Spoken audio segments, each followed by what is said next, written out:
Kitchen Designs Group on Front Beach Road, Panama City Beach, offers full-service kitchen and bathroom cabinetry, countertops, and flooring. Plus, they also offer cash and carry. Take your cabinets home today. All-in-one vanities on sale. Cabinet, countertop, trim, and faucet included. The more you buy, the more you save. Must take standard sizes in Shaker White. Call Kitchen Designs Group, 850-775-4150, or visit their website, kitchendesignsgroup.com. Cash and carry only applies to Shaker White.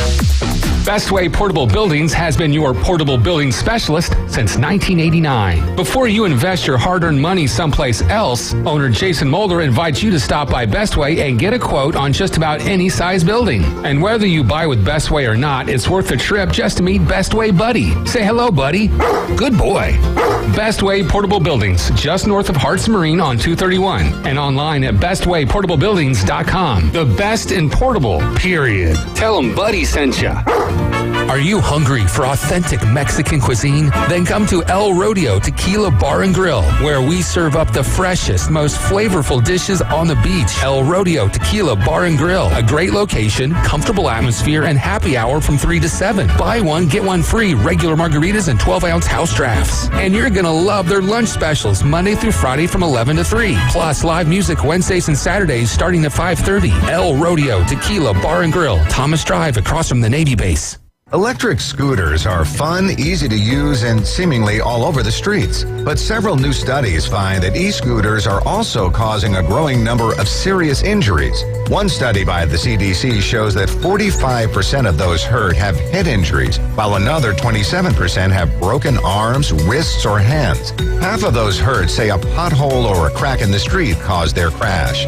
Dr. Vidor Friedman is president of the American College of Emergency Physicians. Emergency physicians are treating an increasing number of scooter-related injuries. Many of these are serious and can be life-changing, but many of these injuries are avoidable. The number one thing you can do to avoid serious injury is to wear a helmet. Scoot safe and avoid an emergency. Studies show that about a third of those hurt are first-time scooter riders. Dr. Friedman advises to start slowly, follow the rules of the road, and be an alert rider. More safety tips are online at emergencycareforyou.org/scootsafe. This message is sponsored by the Florida A&M University Medical Marijuana Education and Research Initiative, the Florida Association of Broadcasters, and this radio station. Are you curious about marijuana? Florida A&M University established the Medical Marijuana Education and Research Initiative, also known as MARY, to educate the public about medical marijuana use as well as the detrimental health and social impacts of unlawful marijuana use on local communities. Find out more at mmeri.famu.edu. WGSX Lynn Haven, WVLQ Port St. Joe. ESPN Northwest Florida. It's the next evolution of sports talk radio. The biggest stories and the biggest reactions. Now. And now we're taking... With the first pick. This is the last ball you got to bat. The Inside Drive. From college to the pros.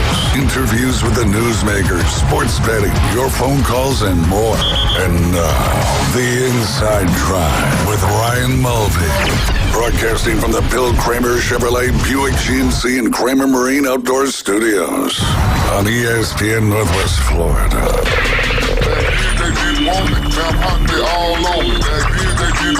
And good Monday morning. Mondays are always tricky because where are you going to start? It's been another wild weekend in the sports world, but we appreciate you tuning in. You are listening to the Inside Drive live here on ESPN Northwest Florida. 104.3 in Panama City Beach, 101.9 in Port St. Joe along the Forgotten Coast. Facebook, X, and YouTube. Just search ESPN Northwest Florida. Also visit our website, espnpc.com, or download our free mobile app inside the Google Play or Apple Store. That one you do need to search 104.3 ESPN Northwest Florida. We're inside the Bill Kramer Chevrolet Buick GMC and Kramer Marine and Outdoor Studios, and it is 2 weeks until the big guy comes. Yikes. 2 weeks. Is he going to, what's he bringing you, Ryan? I don't know. Have I been good or have I been bad? That's, I'm sure you've been pretty good. Nah, I don't know. Yeah? Depends on the situation. What about you? What's he bringing you? I don't know yet. Cole? Could, maybe. Everybody in our fantasy football league is going to be bringing you Cole. considering you forgot to put somebody in your running back spot. When if you win, you're probably in the playoffs, and then you move on to the Champions League next year. Yeah. I forgot about that one this weekend. Bummer. Watched zero football this weekend, so I'm glad to be here. Oh, good. So we'll be right where we normally are. Yes. Yeah. So did you watch any of the football last night? Bits and pieces of it, yeah. I mean, I do. So you said you watched zero football this weekend, but you did watch bits and pieces. Well, it was in the background. In the background. So you weren't watching it, you were listening. Yeah. Are you a good listener? No. You know this. I know. That was a rhetorical question. That's for sure. Yeah. But yeah, you went to the big MMA event. I did. Yeah, it was great. Me and David Hayes kind of hung out there, and it was my first MMA fight ever. Attending, no fighting, but attended that, and it was amazing, absolutely amazing. I think I've got a new sport to watch. There you go. So, and all money went to a very good cause. I know that as well. But tell us a little bit more about the experience there, Jay. What was it like? What happened? Did something happen for the first time that a lot of people can ever remember? Yeah, I mean, and I want David to kind of chime in on this, Of course you do. But, of course you do. No, I mean, kudos to... I'm here for you, bud. Kudos to Boston Tim, though. I mean, he did a phenomenal job emceeing that event, and the crowd was great. A lot of people. I mean, David said it was probably one of the smaller crowds, but I felt like there were a lot of people there. Well, if you've never been to one before, you have no way to quantify or compare, I guess. Yeah, it was the Beat Down Underground is a little bit different than Beat Down at the Beach. They had the kickboxing, they had MMA, they had boxing, whereas Beat Down at the Beach is primarily most of the time MMA. I think you get some boxing every now and again, but I mean, still had, I think, 500 plus people there. So like you said, it was a good crowd, and I think they raised a good amount of money for the Mom of Impact. Yeah. Oh, yeah. There you go. Yeah. There you go. So what's it going to take to get you in a celebrity MMA fight? Jay watches the fights in a right way. Jay watches them with not wanting to fight.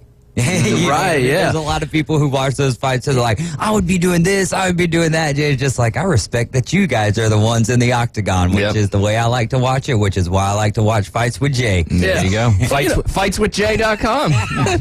Yeah, I mean, I'm walking into the event, and I've got my Georgia, jacket on or whatever, and so I heard some dude randomly go, "He better put a jacket over that jacket before he walks in there." And I'm thinking, oh, here we go. But I walked on. I kept walking. Yeah, just keep your head down, keep going. Yeah, absolutely. That's right. Hey, at one point, they played the war chant. The DJ played the war chant, and the whole crowd was going wild. And I was sitting there going, they're all doing their tomahawk. Yeah. I got the 5th place fingers going. Nice. Oh, man. Gosh. But yeah, no, it was great. I mean, if you fast forward into the evening, I guess it was about the 9:30 p.m. fight. I don't know how many matches at this point, or that had gone on, but it was an MMA fight. And what does MMA stand for? Mixed martial arts. Yes. All right, continue. Yeah. Just making sure we're all in the same page.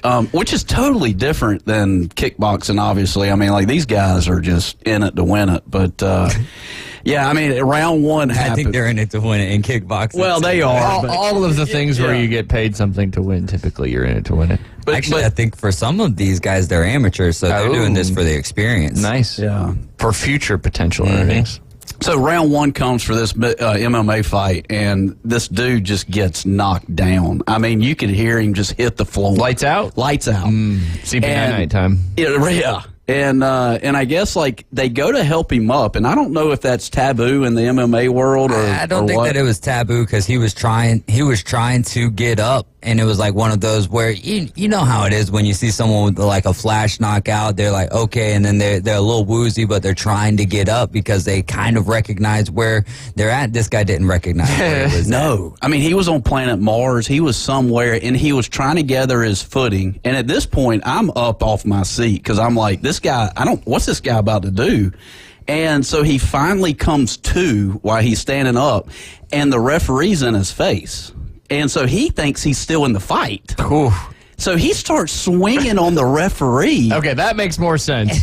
That makes more sense why he swung on the referee. Yeah, and the referee, I think the referee starts jabbing back at him. I think, No. He did start jabbing back at him. Oh, okay. Well, so the guy was the fighter who had got knocked out was kind of walking towards him, and you could tell, like Jay said, it registered in his mind that he's still in the fight. So he's starting to kind of walk towards the ref. What are you gonna do? He goes back to his corner, and then the ref and the group of guys start kind of walking back to his corner, and that's when he just said, instead of looking like he was about to fight, he threw a 3-piece at him, and the ref caught all of those. But no, the ref didn't. He didn't try to retaliate back or anything. I'm just glad that the situation ended in the way that it did, and they were able to get everything calmed down, no hard feelings, and all of that stuff. Because those guys are warriors when they're in there, man. Yeah, and a few minutes after, he threw the punches at the ref. I mean, some of Bay County's finest, the sheriff department, 4 or 5 of them start walking towards the rink, and we're like, is this guy going to get arrested? I mean, we didn't know what was going on. But anyways, it was, I tell you what, entertainment, by far, it is the best entertainment ever, in my opinion. I'll be going back. There you go. That's for sure. You should be a promoter. Yeah. Boston Tim sign you up. There you go. Hey, you could watch that, or you could watch the boat parade. Whatever tickles your fancy. Oh, I went to that as well. You went to both? I did both, yeah. Dang. Yeah. Look at you. Yeah, I was at... MMA and Christmas lights on a boat. There you go. Not a bad Saturday. There was 30-something boats, I think. It was, it was good. It was cool. Did you guys... We didn't go, but we could see the boats off in the distance. Did they make a special little trip towards your side of the bay? They didn't do that. Dang, they should have. I know. They can't get in, though. Huh? It gets very, very, very shallow. Oh, well, that's true. Yeah. Very true. Very true. Well, that's cool. I'm glad you went and had a good time. It was great. We'll have to look forward to the next one, that's for sure. Yeah. Do some attending to that. You got to go to at least one. If you've never been, you got to go to at least one just to check it out. Been to many wrestling events, WWE, WWF, WCW, but this is a whole nother deal. Whole nother level. Oh, yeah. What do we got to do to get you in there? It ain't happening. Can we get you a trainer? Yeah, right. No, that's not happening. That's those guys. Talk about dedication, determination, whatever you want to call it. Rhythm and balance. Oh, rhythm and balance, whatever. But to get knocked out like that and to get back up and go back a few weeks from now to a potential another MMA fight, that is dedication, determination right there. There you go. Yeah. Yeah, I mean, it's it's part of the sport. It can happen at any moment. And if you're going to continue on, you got to be able to handle it. That's for sure. Well, to get knocked out and then, go over and hug the dude that just knocked you out. I mean, I don't know if I could do that or not. I bet you could. Yeah. You're a gentle just a giant. big old hug. Big old teddy bear. Yeah. Thanks for knocking me out. Yeah. Speaking of knocked out, see what happened to CJ Stroud? No. Oof, he took a hard hit and his head smashed against the turf. Ooh. He went out after they got bamboozled by the Jets. I know, but you said you didn't watch any football this weekend. So no, I'm here. Did you see what happened last night at the end, or have you paid any attention to anything sports-wise this morning? Well, a little bit. So here's my takes from the weekend. Show me Otana. Show me the money, Otana. Shohei Otani. Yes. 700 million. 700 million. Yes, for 10 years. Yeah, we can go that way. You want to go that way? Insane. There's so many ways to go. There is. But yes, and one of the big things with that contract is he deferred a lot of that to later on in the contract to kind of help the Dodgers be able to load up a little bit more and win some more money. But yes, deferrals, opt-out, everything to know about the $700 million deal for Shohei Ohtani. We were talking about John Rahm. I want to talk a lot more about golf today as well, because there's some things I've been reading and some takes from some people, and golf is in a very weird spot right now. And the future of golf could be up in the air, that's for sure. But yes, Shohei Ohtani, largest contract in baseball history. I think it's the largest contract in American sports history as well. $700 million. The next closest in baseball was Mike Trout. It's actually the largest contract in sports history, eclipsing Lionel Messi's $673 million contract from FC Barcelona. But yes, $700 million. Mike Trout was at $426, but he's deferred a lot. Ohtani's contract includes unprecedented deferrals, according to MLB.com. It doesn't really lay him out too much. I was reading it before. The deferrals were supposed to be Ohtani's idea. He wanted to lower his competitive balance tax number and give the Dodgers more freedom to spend on the team around him. The majority of Ohtani's salary is deferred. The exact terms of the deferrals are unknown at this particular time. But yeah, pretty wild there. Pretty wild. And I was listening on the way in, and I'll ask you, do you think because of this massive contract that moves the number up for everybody else, or do you think he's so unique that you got to kind of put this one to the side and you can't really compare it? What do you think? I don't know. I mean, I did see something earlier. If you had a futures bet on the Dodgers winning the World Series in 24, it went from like 850 to 500 or something like that. A little movement there. Yeah, makes sense. Movement. That's the kind of impact he certainly has. That's for sure. But, like I said, the next closest was, if I can do math in my head, $574.5 million less than Shohei's. 200. Sorry, what did I say? I don't know. Me neither. But it's significantly less than Shohei's was Mike Trout's. And Aaron Judge was at 360. Manny Machado was at 350. Francisco Lindor was at 341. But I guess, and I'll pose the question to David as well. Do you think this resets the market for baseball, or do you think Shohei's on his own island and everybody else has got to fall into what those other contracts? Definitely an islander there. Yeah. Shohei's on his own island. I mean, we're going to be laughing at this deal, in my opinion, in a little while. The Dodgers, I mean, they're going to be the next Bobby Bonilla, which there's plenty of baseball players or there's plenty of teams across baseball that have those deferred contracts. The Braves just got done with one, I think not last year, but the year before. Bobby Bonilla is just one of the more famous ones. Yeah. Well, the Dodgers locked up into Mookie Betts. I don't know if you mentioned this yet, but locked up into Mookie Betts and Shohei Ohtani. Their worth is over $1 billion, and that's more than the Miami Marlins. So we see this all the time. I mean, they're paying this guy, which again, does he deserve that? Well, deserve isn't the right word there, but it's just hard to it's hard to see this working out. How many championships does it take to win $700 million? But then you see the opposite side of it, where he's going to be bringing in so many tickets. It's going to be dang near impossible. And he gets to stay right there in L.A. I don't think that it resets the market, to answer your question. I don't think that it resets the market, but it is one of those where I think in 3 or 4 years, we're all like, well, the Dodgers did it again, getting a player who makes them look better aesthetically, but does it really change? But then when you say Mookie Betts, Freddie Freeman, Shohei Ohtani, how do you not get it done there? You might as well just add Mike Trout to the list. Yeah, no, absolutely. And no other sport, Jay, generates revenue or no other player in the sport generates revenue like Ohtani. So there's that whole side of it as well. He sells tickets and jerseys. He opens the door to new Japanese sponsors and fans. Ohtani made the Angels $10 million to $20 million a year in just advertising, marketing, and the whatnot stuff. The Dodgers are more of a global brand that outdrew the Angels by nearly 15,000 fans per game. Figure to make substantially more in Ohtani-related revenue. They kind of look at it as an investment as well, trying to win championships, but also it makes money for the team too. But the Dodgers have so much money, it's insane. Well, if you think about the trickle-down effect, I mean, you said tickets. What are some other things that he brings, like food and beverage, I guess, increases, parking outside the stadium increases. They put butts in every seat, every game, right? I mean, what are some other things that maybe trickle down from jersey sales? Yeah, I mean, like I was saying, the revenue they make from jersey sales, he's a global brand. It brings more audience members, especially from the Japanese market, into watching the game, which is more TV ratings, more advertising dollars. And it certainly is it's not just a move, for baseball and winning. But, I mean, that's the majority of it, that's for sure. Yeah. That's for sure. But, yeah, wild contract, especially with what transpired last week with the LIV Tour and Jon Rahm. It'll be interesting to see if anybody else makes that move. There's some rumors out there as well. Who you got on the hot seat to go to LIV? Tony Finau and Tyrell Hatton. Rumored to be making their move to the LIV Tour as well.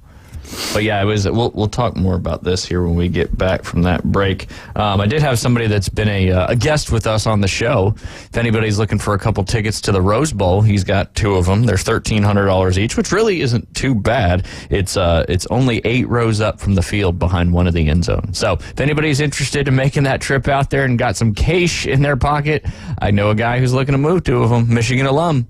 Nice. I don't think he's been on the show with us before. Oh, okay. Yep. All he right. asked if I'd mentioned it, and I said, absolutely. Yeah.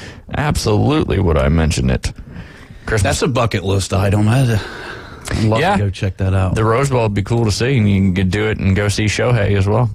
I heard Pasadena's such a cool town just to hang out in, and the views and all that good stuff. There you go. It's not on the coast. Oh, it's not? Oh, I thought it was on the coast. I've never been to California. Well, there you go. Yeah, I don't know. We want to do some more geography in these last few minutes? We can. You did good. You remembered something on Friday. I forget what it was, but it was impressive. Was it? Yeah. What, the Texas and Independence State? No, that was before Friday. Oh, okay. Then you rebounded with something else, and I can't remember. But speaking of can't remember, it's Christmas in 2 weeks. Yes, what can people do? Buy golf balls, maybe? Besides buying golf balls. Let's see. Buy a golf shirt. Maybe a golf hat. Golf hat. Maybe a stocking hat, because it keeps getting cold, and then it gets warm, then it rains, then it gets cold, then it gets warm, then it rains. Or you could try to get better and come see me for a golf lesson, golfwithj.com. There you go. Packages, gift cards, individual lessons, all that is available. And give the gift of better golf. That's it. Because what makes you happier on a golf course? Lower scores. Lower scores, playing better golf. Less 3 putts. Keep it in the fairway, seeing you on the next tee. That's it. Yeah, no 3 putts. No 3 putts. We did some putt or mini golf, whatever you want to call it, with the kids that were hanging out with us late Saturday afternoon. And I've noticed Liam's putt ability has gotten significantly better now that he understands how the game of golf works. Nice. Because the thing about putt greens is they always roll really fast. So you can't just wail on it. No. You got to be able to, and I actually think that that's good for speed. What do you think? Would you say that is good for speed? I would. I mean, I hate the whole like rubber, at putt, they give you the rubber head, whatever. Now, are you the type of guy that'll show? Absolutely not. You know where I'm going with this, don't I'm you? not bringing my own clubs to Topgolf. I'm not bringing my own putter to putt. I think it would be great if somebody like showed up at a putt place with their whole bag and just decided to just pulled the putter out each time, or had 14 different putters, and you're using. That'd be a great TikTok there you go. Yeah, it'd be great. Speaking of TikToks, it's funny. It has surfaced when we were at, I think it was the Mowat game last week, the middle school game. Liam was in the Eagle costume, and Mowat had their Mustang. And I'll show you guys the video on the break, but they were kind of like play fighting a little bit. And the way it got videoed, and whoever posted it put like, I think there's some beef between these two, and it's a pretty funny video. That's cool. But yeah. That was good. You gotta love a mascot fight. That's true. And it was just a little bit of a slap box. But yeah. I will say the Mowat Mustang, though, took a pretty good pop and turned the eagle head completely sideways. I'll show you the video. An MMA fight, sports mascot style. Whew. Man. It'd be tough. Yeah, it would be. Might get bloody underneath the... But does that buffer the hits? Yeah, I'm sure it would. And you have to keep it. Keep the heads on, right? You can't break the fourth wall. Is it the third wall or the fourth wall? Fourth wall, right? Fourth what? Nothing. We'll skip over that, and we'll take our first break here. You're listening to The Inside Drive, live here on ESPN Northwest Florida. ESPN Northwest Florida, the Paul Feinbaum Show. Who's that coming down the track? A losing team in red and black. Nothing finer in the land than a drunk, obnoxious, losing Georgia fan. JK and I, man, didn't want us in, where they can sit back on the couch and watch us win. Paul Feinbaum, weeknights, 6 to 10 on ESPN Northwest Florida. This is Joanna with your latest forecast on ESPN Northwest Florida this Monday. This afternoon and evening, clear skies and a high of 58 with a gentle breeze at 9 miles per hour coming out of the north. Tonight, mostly clear skies with lows around 40. Tomorrow, partly sunny with a gentle breeze and a temperature near 58. Moving into Wednesday, about the same with a high of 61 and some clouds. This forecast is brought to you by Earthworks of Northwest Florida. Thank you for keeping that dial on ESPN Northwest Florida. Rely on it. With over 65 years of combined experience, Instant Replay Sports Cards is happy to help you take your collection to the next level. They carry all the new hobby boxes, signed memorabilia, and supplies. New and vintage cards and Pokemon. They sell and trade cards and are always looking to buy. They're an authorized source for Topps, Panini, Upper Deck, and Leaf cards. Instant Replay Sports Cards is open 7 days a week at 752 West 23rd Street, down from Academy Sports. It can always be reached at InstantReplaySportsCards.com. Bestway Portable Buildings offers a huge selection of portable buildings in just about any size, from the smallest to the largest. And Bestway's prices won't scare you away. Bestway is closing out 2023 with some of the most affordable prices ever. And while there, don't forget to say hello to Bestway Buddy. He may even give you a polygraph. Right, buddy? Bestway Portable Buildings, 2919 Highway 231 North in Panama City. The best in portable, period. For the Inside Drive with Ryan Mulvey and Jay Henley. This man is destroying golf. Broadcasting live from the Bill Kramer Chevrolet Buick GMC and Kramer Marine and Outdoor Studios. You may be right, but our ratings are up and we're attracting new youthful sponsors. ESPN Northwest Florida.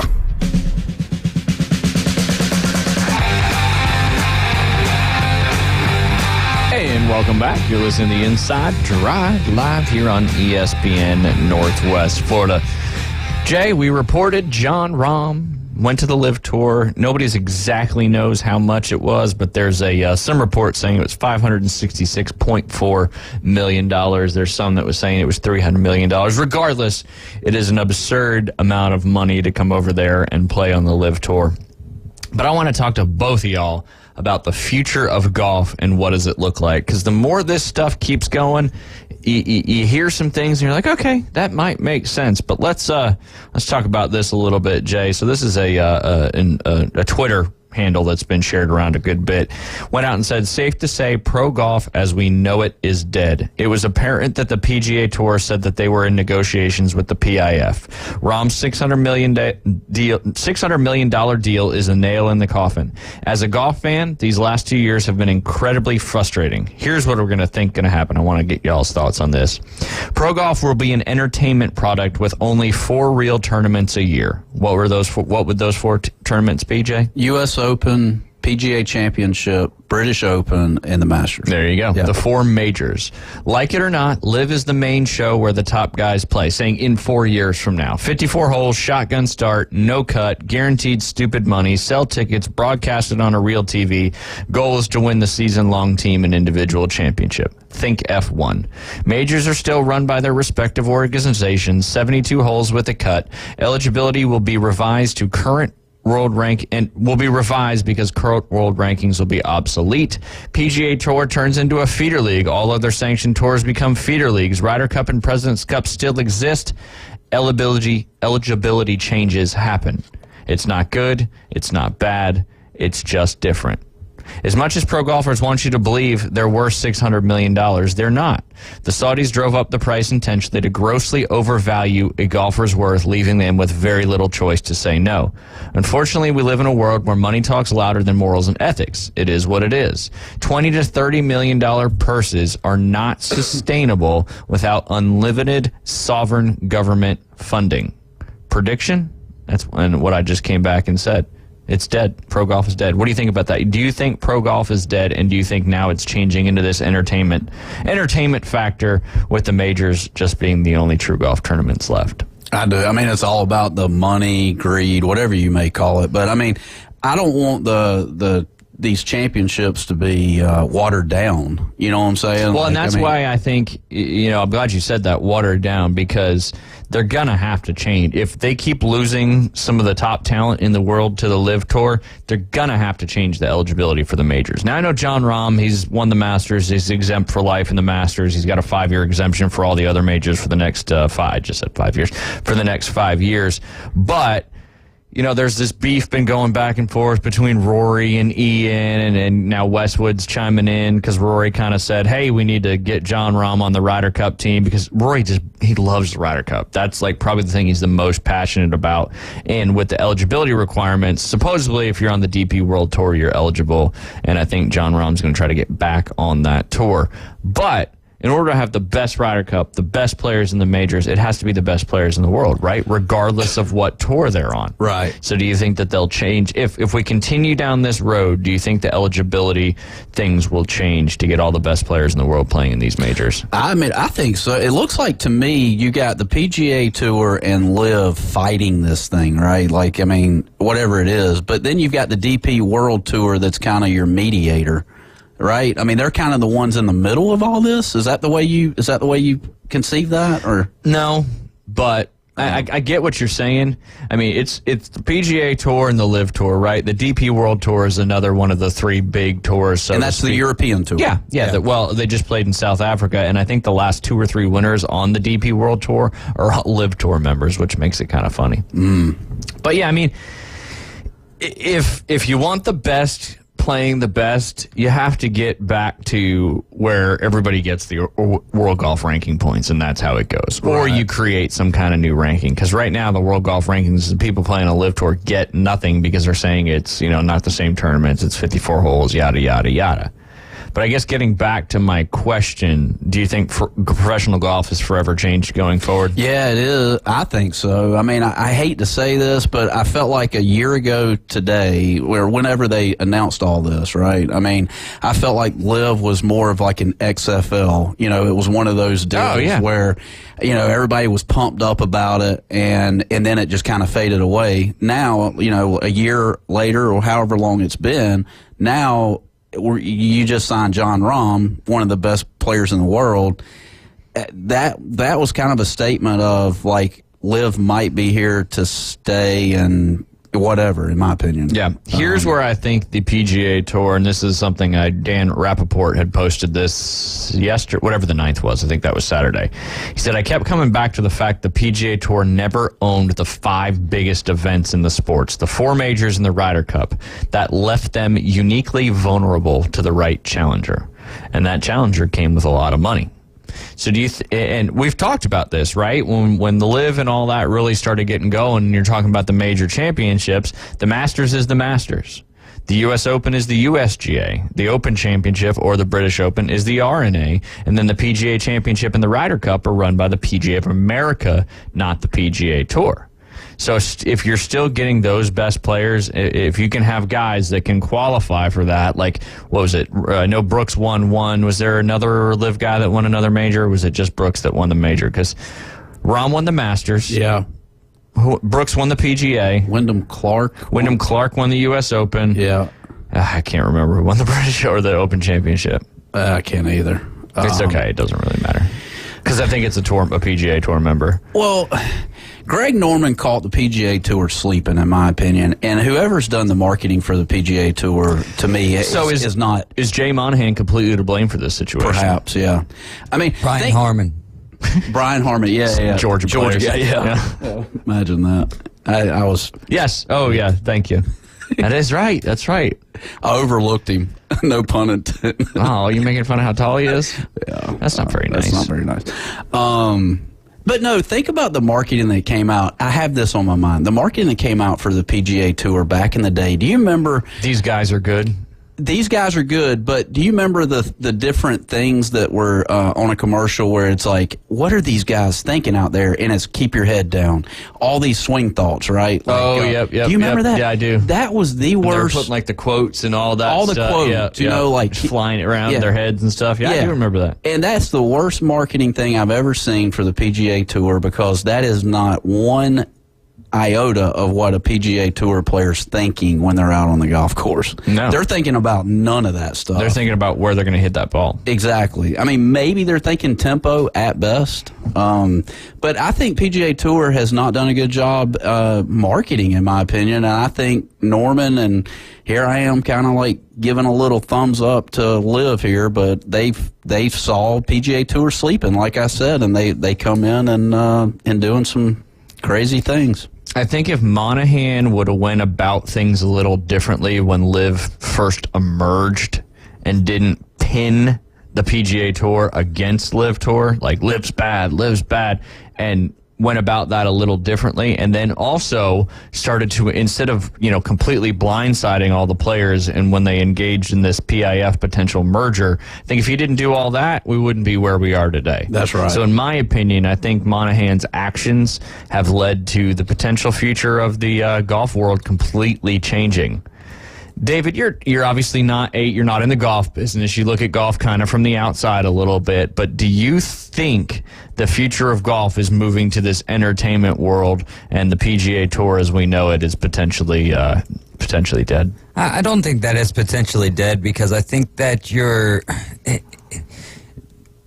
the purists they're not going to want everything to be a party, No, 100%. Right. So I just think that this is almost like a WWE type move with Rahm going to LIV, right? Like where if they have them on a closer to even playing pedestal, they can do more with it.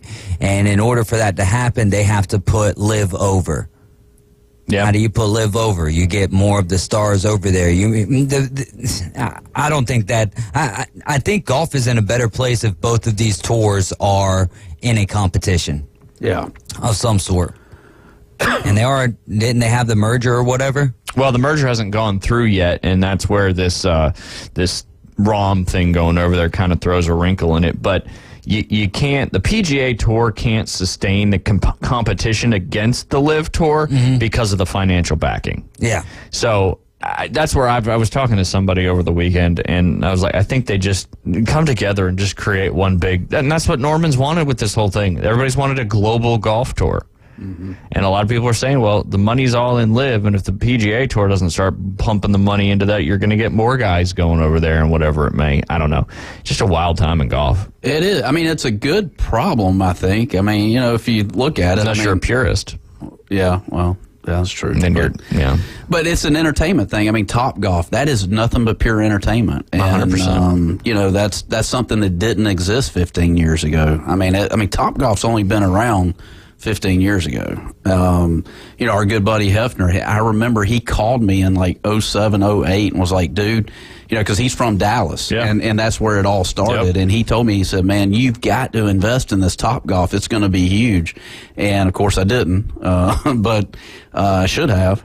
But yeah, that's just been in the past 15 years, and they're being thrown up everywhere, all across the United States. So yeah. Well, it's that's let's do a little comparison there. You said it's kind of like Topgolf, which I thought was great. You got LIV and Topgolf. The PGA Tour is like going and playing golf on a regular golf course, right? And the LIV Tour is a little bit like Topgolf. Would you say? Is that kind of what you're saying? I agree with that. But a lot more money that the guys are getting paid on the LIV Tour. Topgolf obviously costs a good bit of money to play. I mean, so does it to go play on a green grass golf course. But you have the people that are still going to play golf in its form because it's golf. What you said, you go to Topgolf. You're hitting golf balls, but you're not playing golf by any stretch of the imagination. It's fun. It's entertainment. You're eating, you're drinking, you're hanging out with your friends. Anybody can hit it off those mats. I mean, you don't have to be good at golf to enjoy that. You don't have to be good at golf to enjoy real golf either. But I don't really know what my point is, but the LIV is certainly entertainment, and the PGA Tour is going to have to figure out something to stay sustainable. Because if the Wells Fargo, they pulled out of the sponsorship at the Wells Fargo Championship. They've been the sponsor since they were Wachovia.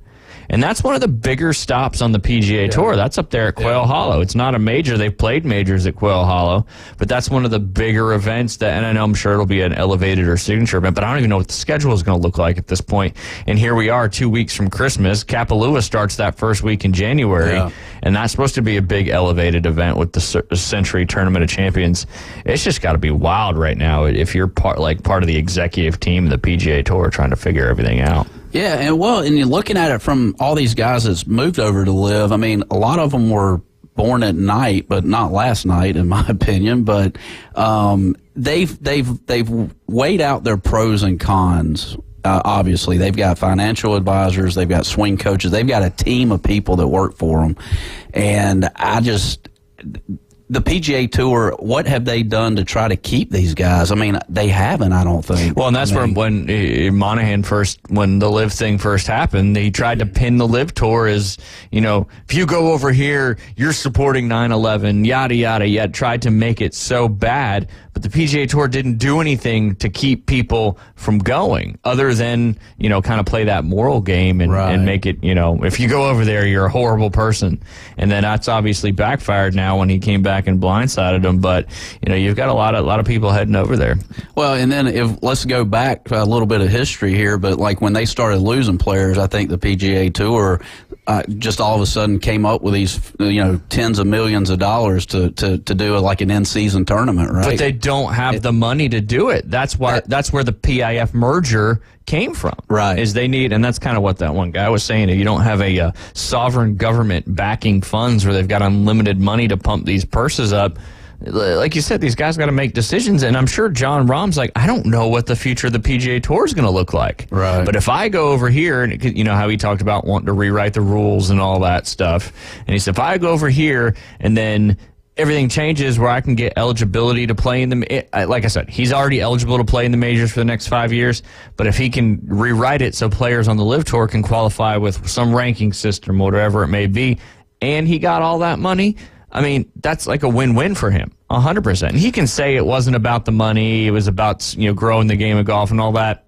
It was about the money. You're setting up your kids, your kids' kids, your kids' kids' kids with that kind of money. I mean, that's generational wealth. And he's still going to have an opportunity potentially in the future to play in the Ryder Cup, to play in the major championships, to potentially play on the PGA Tour. But if LIV is all about the entertainment and all about building the game and stuff, why haven't they picked any of these young guns? A lot of these guys that are over there are middle-aged, got kids about our age. You'd be surprised if you went down the list. There's several people that came. There was a few that came right from amateur golf in college right to the LIV Tour as well. So they do have some young guns. Oh, yeah, they definitely got some young guns. Okay. That's for sure. All right. Well, no, it's okay. It's okay. But go back to what you said there, right? You said entertainment, if it's all about entertainment and growing the game, the LIV Tour is not about growing the game. There's no doubt. The LIV Tour is about making money. Yeah. And they got to get the big name players to make money. It's kind of going back like the Ohtani thing. The Dodgers can make money off of him, and they're going to make money off of Rahm and all that kind of stuff. I was trying to see if there was any young guns off the top of my head that you would know, like Mito Pereira, Carlos Ortiz, Joaquin Niemann, Sebastian Munoz, he's relatively young. Danny Lee, he was, he won the U.S. Amateur a few years ago. Chase Koepka. Well, this is last year though, so there's a lot more now. Matt Wolff from the United States of America.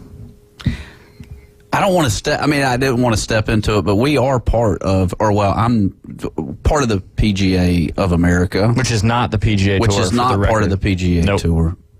There's no correlation. Not in the least. In the least, okay. All right, well, I'll step out. No. I stepped in, but I stepped out. No, I just didn't know if you could. Pokey. You can turn yourself about in the chair. Yeah, but I don't know. I mean, I think there needs to be some changes. That's just all. Well, they're happening quickly, and it's the ball's kind of in the PGA Tour's court right now, and Jay Monahan, and you got a good one at the helm, Tiger Woods, and hopefully he kind of sees what the future looks like. And at the end of the day, I think PGA and LIV can both exist, but they have to exist with some serious financial backing because the players are going to play where they can win the most money, and the competition is the best. Yeah, which is really the four majors and the Ryder Cup. If Tiger would speak from the heart and not be a robot, in my opinion, and not be influenced by others, if he'll just speak from the heart, I think you would get a whole different ball game. But he's probably not. What would you think he would say from the heart? What Tiger. From the heart? Yeah. Oh man. I don't know. To me, I feel like with his Tiger Wood Foundation, I feel like just following him for so long that he has a passion for the game. Yeah. My thoughts on Greg Norman, I feel like from years past, I've hered a lot of bad things about Norman. Oh, yeah. What do you mean, like Tiger doing Waffle House stuff? Huh? No, get back into your Tiger speaking. What do you think Tiger would say that would help this situation?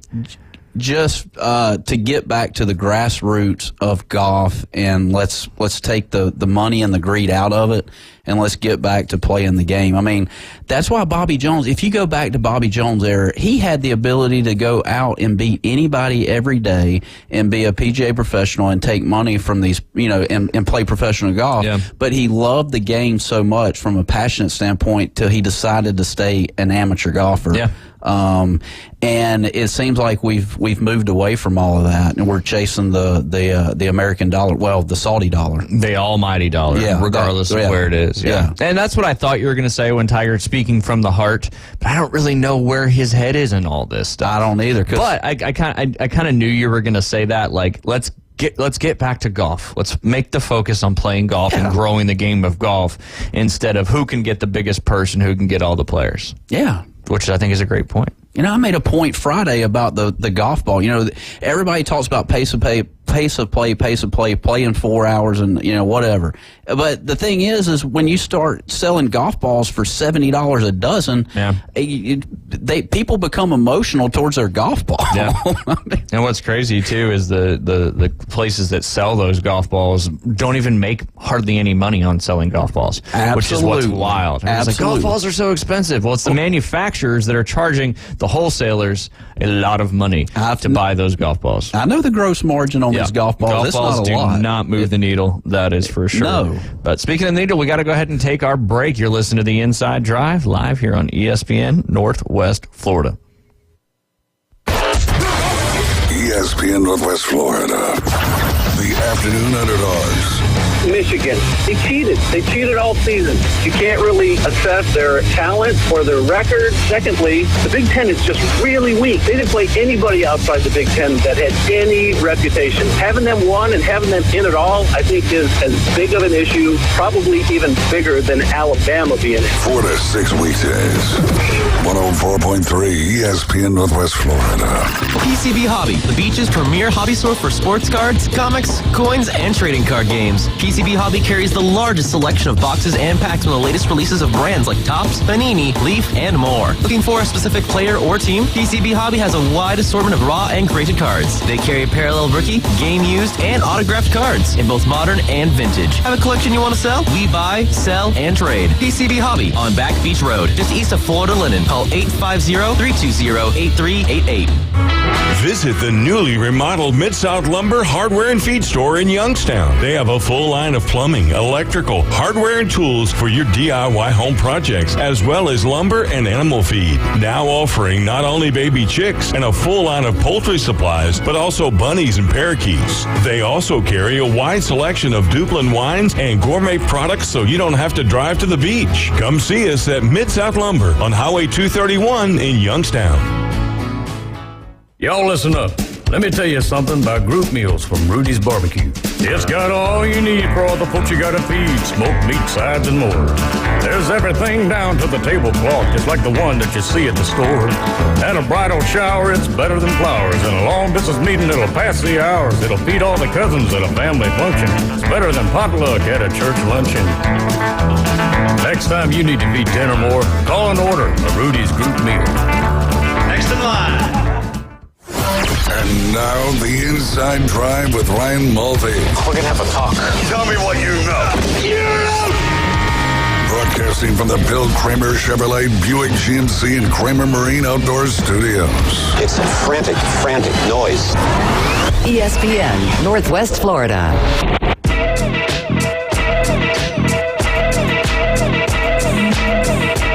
And welcome back. Went this whole show so far without referencing my San Francisco 49ers. Let's see if we can do this whole break without doing it. We'll kick the NFL at the top of the hour. You had said something there in the break that I thought was fairly interesting. Yeah, no, I mean, so CBS and the SEC, that long-term relationship coming to an end in 2023. If I'm part of CBS and I'm not sure, who owns all that, who does that, but I'm throwing the kitchen counter trying to keep that because I feel like, SEC football, being a traditionalist that I am, I mean, Vern Lundquist, Gary Danielson, all those guys, I mean, that's what you did on a Saturday afternoon in the South is watch a CBS 3:30 Eastern time game.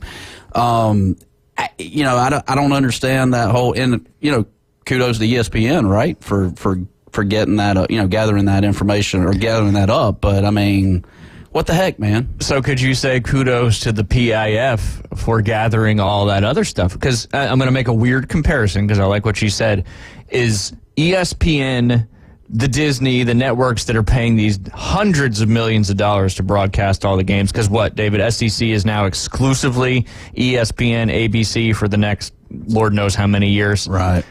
It's money, and it's kind of very similar a little bit to what's going on in the golf world, where you've got this PIF, the fund from Saudi, that's created this, that's gotten to bed with the Live Tour and pumping billions of dollars into it.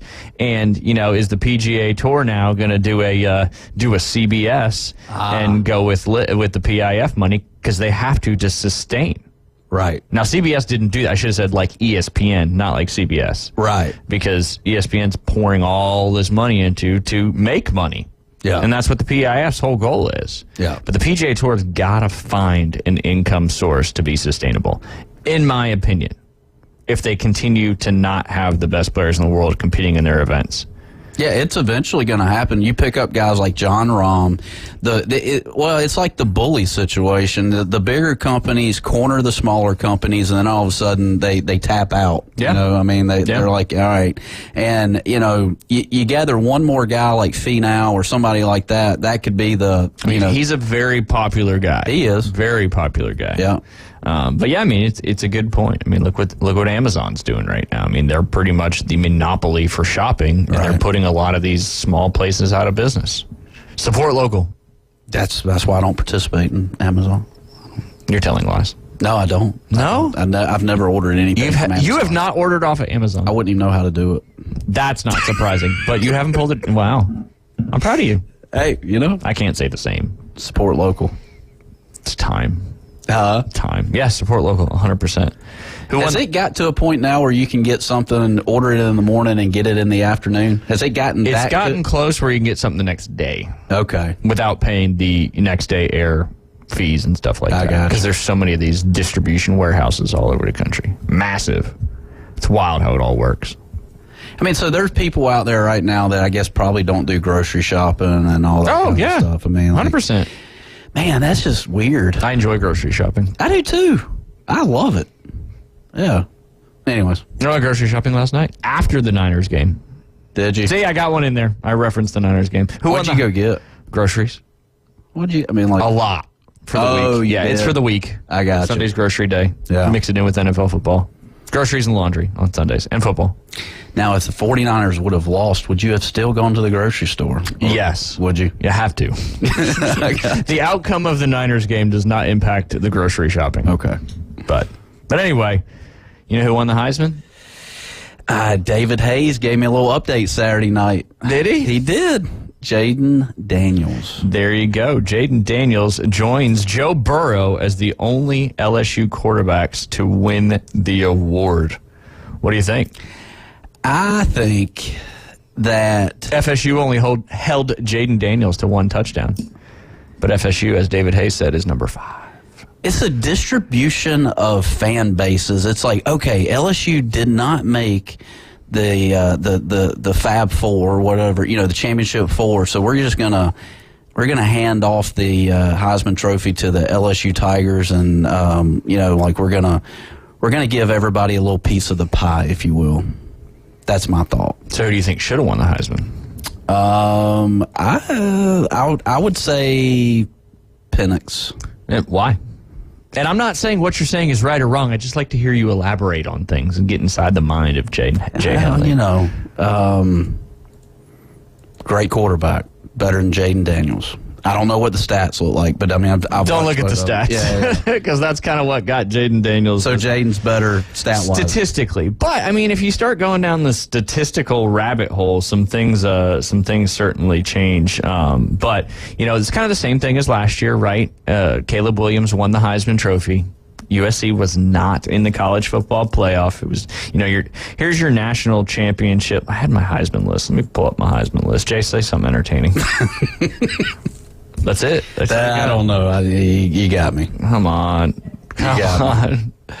Well, you got your Elite Super 6 series coming up, Yeah, right? I do. I've got my Elite Six. All you got to do is say like 30 seconds worth of something so I can look up. And Hey, I may have a spot available. There you go. Yeah, See, so look at this. Elite Super 6 series. See, I'm still talking, though, so it's defeating the purpose. Text Jay, call Jay, golfwithjay.com. We've been doing this since May 1st, and you just got all nervous when I put you on the spot. No, I didn't. You told me to talk. So. Do you know who won the first ever Heisman? Joe Heisman. No.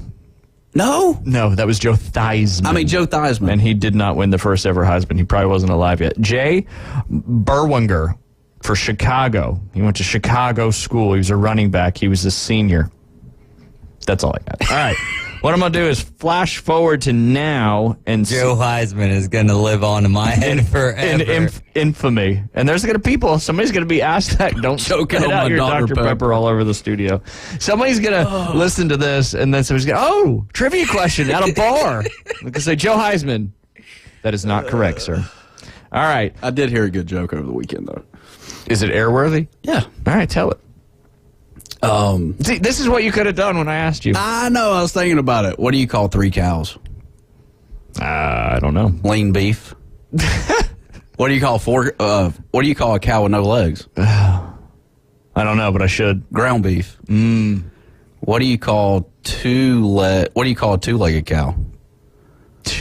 Yo mama. Who'd you hear that from, Parker? No.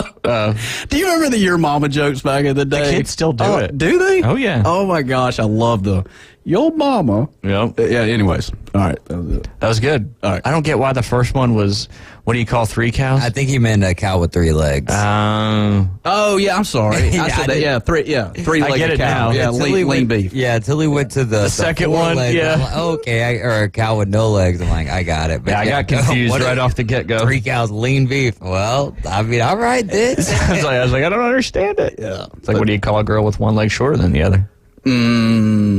What? Eileen. Oh, yes. There you I go. grew up with an Eileen, so nice. She used to get that joke. Heisman winners in correlation to the teams playing in the national championship. Do you remember who played in the national championship last year, Jay? I do. You should. Georgia TCU. That's right. Who won? Georgia by a few touchdowns. A few. They still scored. They just scored again. Yeah. But so Jaden Daniels this year, obviously LSU's not going to be in the national championship or even in the playoffs. Caleb Williams last year won the Heisman, wasn't in the national championships or in the playoffs. Who won the Heisman in 2021? 2021. Starting quarterback for the Carolina Panthers. Dang.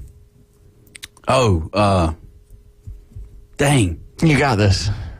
I mean, Carolina has not been in the media lately, so.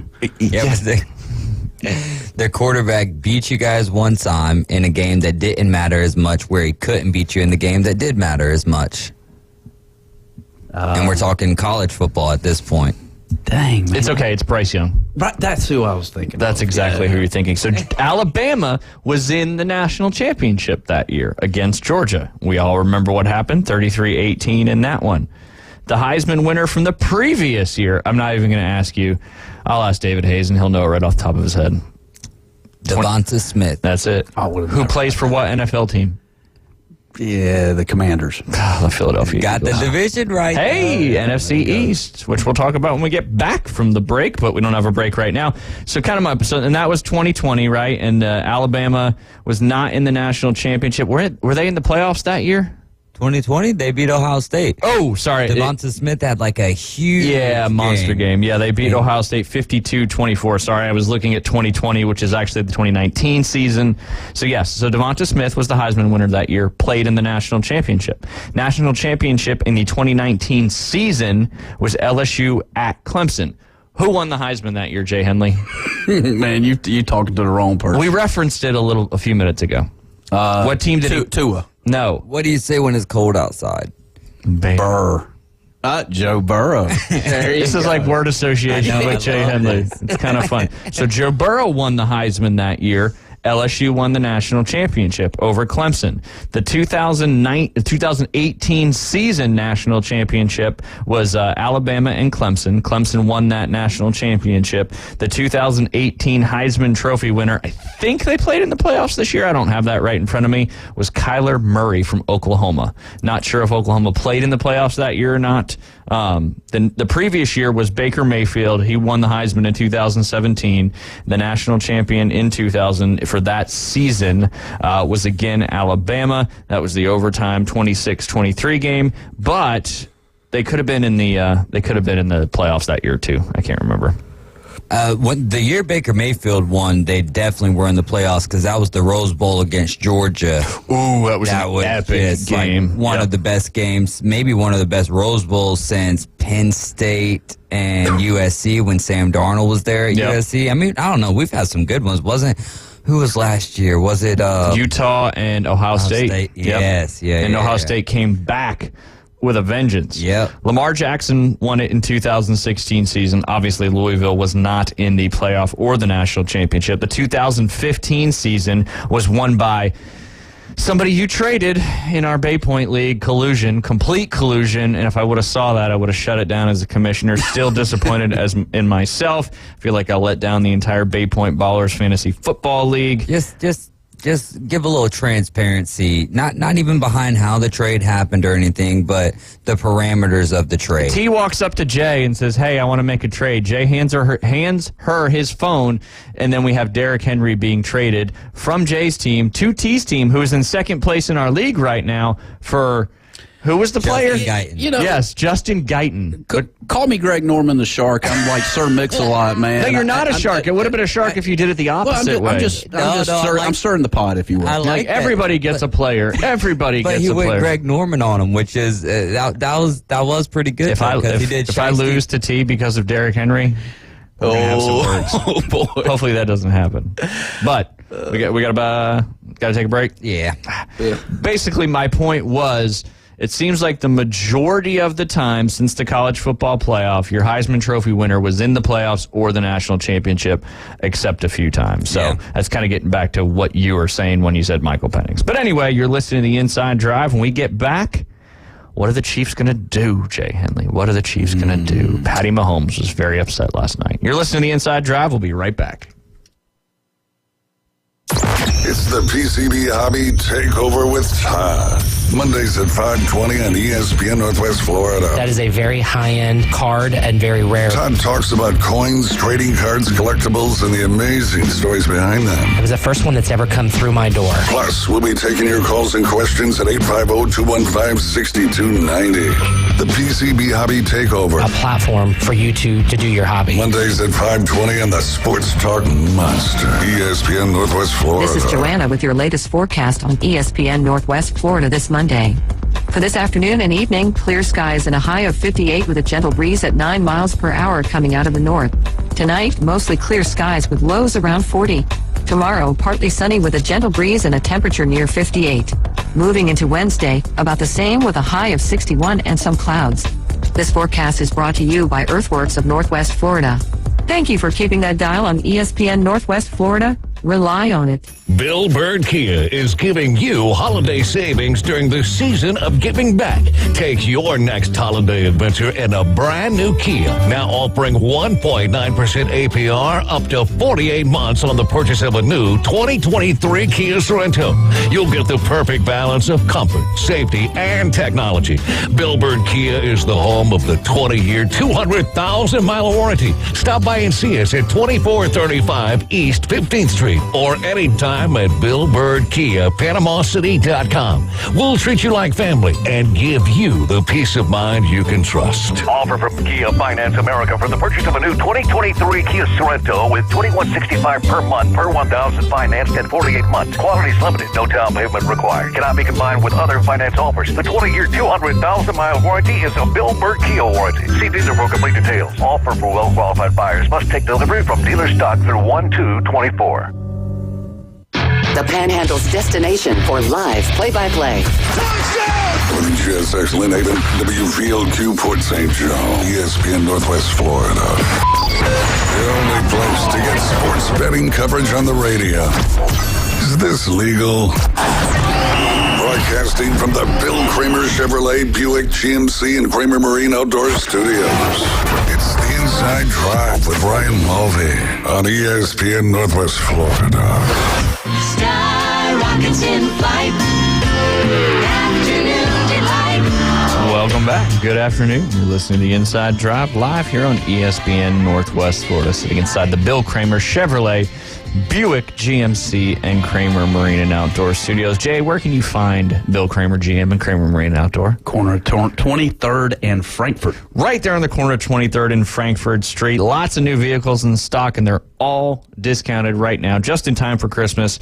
What's a better gift than a brand new truck from Bill Kramer GM? You got that right. Maybe a trailer and a boat with it too. Skeeter boat right there from Kramer Marine and Outdoor. Again, like Jay said, right there on the corner of Frankfurt and 23rd Street. They'll get you hooked up. They'll take care of you if you need your boat fixed. They'll come to you to fix your boat. If they can't, they'll tow it back. They'll get it all good to go for you. They pretty much do whatever you need. Yep. It's a great place to be. I want to, real quick, before we jump into some NFL thoughts, Jay, 2014 season, that was Oregon and Ohio State in the national championship. Marcus Mariota from Oregon won that one. And then flashing forward to the one I didn't get to finish talking about because I was talking about your ridiculous trade you made in the Bay Point Ballers Facebook Fantasy Football League. But in 2015, Derrick Henry won the Heisman Trophy, and Alabama beat Clemson 45-40 in the national championship. So if I remember what I all just said, I think there's 2 seasons in the first 8. Was that 8 or 9? 1, 2, 3, 4, 5, 6, 7, 8, 9. Soon to be 10. In the first 10 seasons, 2 Heisman Trophy winners, maybe 3. That one Oklahoma, we're not completely sure on. Might be 3 out of 10 of the Heisman Trophy winners did not play in the college football playoff or the national championship. National championship, yeah. Meaning 70% of your Heisman Trophy winners in the last 10 seasons have come from some team making the playoffs or making the national championship. Interesting. That's all it is. Yeah. It's just interesting. But congratulations to Jaden Daniels. Obviously, his stats and his ability were pretty spectacular. So he's the 3rd player, I believe, in LSU history to win the Heisman Trophy there. Getting back to last night, did you see what happened? You didn't. We know. No, was this Mahomes? Mahomes. Did he get all fired up? He got a little upset. And we'll talk about why he got upset. Unbelievable, crazy play, but Kadarius Toney was lined up very, very offsides. And I think Mahomes and Reed were pissed off, for lack of a better term, because typically when one of your player lines up offsides, the line judge will, the players will ask for approval and, they'll say, I'll move back. But they don't have to.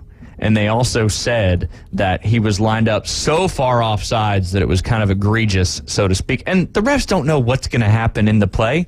If that play doesn't happen, none of this conversation is really happening. So, you can't make a call based on what will happen. Right. But, what do you think about that? What do you think about that offsides call negating what would have been potentially the game-winning touchdown there and saving the Chiefs from a 2-game losing streak? Got to look at it. I have not seen how far offsides he is. Is it pretty... I got you. Oh, you got me? I got to look at it. Well, Alan posted this on Facebook earlier. The guy with the arrow. He is offsides. The ref couldn't even see the ball is how far he was there. He's offsides. And I get it. I get why they're upset, because a lot of times, and even in our youth flag football league, the refs will tell you if you're good or not. They tell the players to ask for a thumbs up before going. But hey, it's a ticky-tacky call. It got called. You know what else was a ticky-tacky call? What? That got called last year in the Super Bowl? The hold. The hold against the Eagles on that one play that led to the Chiefs winning the Super Bowl. Yeah. What's that old adage? What? Can't have your cake and eat it too. Yeah. So, and I get why they're pissed, but at the same time, man, you're an NFL MVP winning quarterback. What did Taylor Swift say at her concert or whatever when she was talking about Travis Kelce? But this time, maybe she's talking about the referee. Karma is the guy on the Chiefs. Yes, it's the guy on the Chiefs that sounds like Kermit the Frog. Hey, I like what I like what Caveman Rick said too on one of the Facebook comments. He says Patrick Mahomes is dejected. The poor play and losing is getting to him. But this is the part I like. Not to mention Taylor Swift will be to the Kansas City Chiefs as Yoko Ono was to the Beatles. Ooh, great analogy there, Caveman Rick. Oh, it's coming out, that album, 87. You know which team has the most drops in the league this year, Jay Henry? Kansas City Chiefs. Wait, is that a real thing? The album? No. It's just what I was about to say, man, that is moving fast. You're like, it's official? Wait, what? I need to get Ryan some royalties on that for sure. Now, this was going into this week. This doesn't include this week, but the number one team in the league with the most drop passes is the Kansas City Chiefs. I think they added one more last night to go to 33. Browns were second. The team that leads the league in the least amount of drops, 6 passes. 49ers. And that's because Brock Purdy is so darn accurate. Right. I knew. Drop passes are drop passes, brother. I waited the first hour before my first Brock Purdy reference. There you go. Y'all should be impressed. You know who the second least amount of drops in the league is? Miami. It's not the Cowboys. No, it's not the Dolphins. Another good team that's on a 2-game losing skid. Eagles. Lions. Eagles. Yeah. Oh, Eagles. Yep, with 11. Again, this is before they haven't done all the stat totals yet for this week coming up. But yeah, kind of a wild ending to that game. Chiefs are now only a game ahead of the Denver Broncos for the AFC West. I was thinking about that last night when the Broncos were whooping up on the Chargers. That, man, there's a reality now that the Broncos could go on to win the AFC West, and I gotta just eat all my words about Sean Payton and everything. And what makes it even more impressive, what's going on with the Broncos, and because it's not being fed through Russell Wilson, right? They're getting back to how Russell Wilson looked good previously, but the fact that he hit that bump in the road very early in the season, Sean Payton and the Broncos, where he kind of looked like a fool for calling out Nathaniel Hackett, and now look at the direction so once he found that groove again, like Caveman Rick was saying, when the Broncos made this hire, it's been really good for the Broncos. I mean, it's still a long ways to go, and the Chargers are definitely not the team we saw them last week, like they're just proving they're showing you the fruits of what kind of a team they actually are right now. But the Broncos are showing you that they're pretty good too. I'm interested to see if this stays at a consistent pace. And this is with injuries as well. Yeah, no doubt. In the AFC. Well, who isn't injured? Oh, yeah. Niners lost Charvarius Ward yesterday, Nini's cousin. It was sad. 9 AFC teams out of, do you know how many are on each side? Is it 16? Bingo. Oh. More than half of the AFC teams are either 8-5 or 7-6, which is going to make these last 4 weeks pretty exciting, that's for sure. But here's 6 surprises, Jay Henley, from this NFL weekend. Jared Goff was a pretty big surprise there. They lost yesterday to the Bears 28-13. Puts Detroit at 9-4, still in a pretty good spot to make the playoffs, that's for sure. But is Jared Goff the guy to get them far into the playoffs, which is what all the Lions fans want? Why are you looking at David? I asked you. Oh, what's the question? I asked Jay first. Is Jared Goff's play yesterday? We got 6 surprising things from yesterday's NFL slate. Jared Goff's flop, as they're calling it. He's been largely stellar this season, but lost 28-13 to the Bears yesterday. Detroit's now 9-4. Shout out DJ Moore, needed you big time yesterday. There you go. When I get to our picks later, one of us picked the Bears. This guy. Me and David were 8 for 10 this week. Really? Yep. Again. Shout out them Jets, boy. Yeah. Jets. Zach Wilson. You gotta watch out. Hide your moms. Anyway, do you think Jared Goff is the quarterback that can get them to where their fans want him to go? I mean, you can have these skids. We talk about the parity level, and I heard someone yesterday right here on our air, I don't know if it was Westwood One coverage or ESPN, but they were, talking about how it's bad football. And I mean, maybe you can make the argument for that. I'd have to go back and watch tape, and I don't really do that because just kind of staying in the moment with everything. That's not, my job is not analysis. It's more entertainment, right? So, but my issue with Jared Goff, or not the issue, my issue with the parity statement, I'll start with that, is that it seems, I mean, these teams are a lot on the same, they're very competitive because they there's injuries. There's a lot of injuries to the top dogs in the league. So then you've got these guys who are hungry to play football, and they get the opportunity, and they shine, and they show out. So I think that it is parity. It's not just bad football. And then to Jared Goff, we saw how many wins did the Lions have right now? 9 of them, and they got 4 losses? Yep. Yeah, so, the Bears got it going in that particular game. The Bears last time in Detroit took it to the Lions. Once they've gotten Justin Fields back, they've gotten a little bit better. Jared Goff, I think, look, we can't be expecting too much out of the Lions still. They're still on that. They're that Florida State of the NFL. Yeah, they're in that transitional Yeah, exactly. phase. So Sure. give them another year. But I think Jared Goff can be the guy. Yeah. I think Coach Campbell likes what he can get with him, but they need to be able to utilize that run game a little bit more to take some of the pressure off of Jared Goff. Yeah, no, totally. And I think just Jared Goff just doesn't play as well in chilly outdoor games. Yeah, it's just but you got to get over that because playoffs. Well, and if you're not going to be the number 1 seed, you may have to play somewhere chilly. Oh, yeah. And outdoor, most likely, especially on the NFC side of things, that's for sure. Minnesota benched Josh Dobbs yesterday for my old boy, what's his name? Nick Mullins.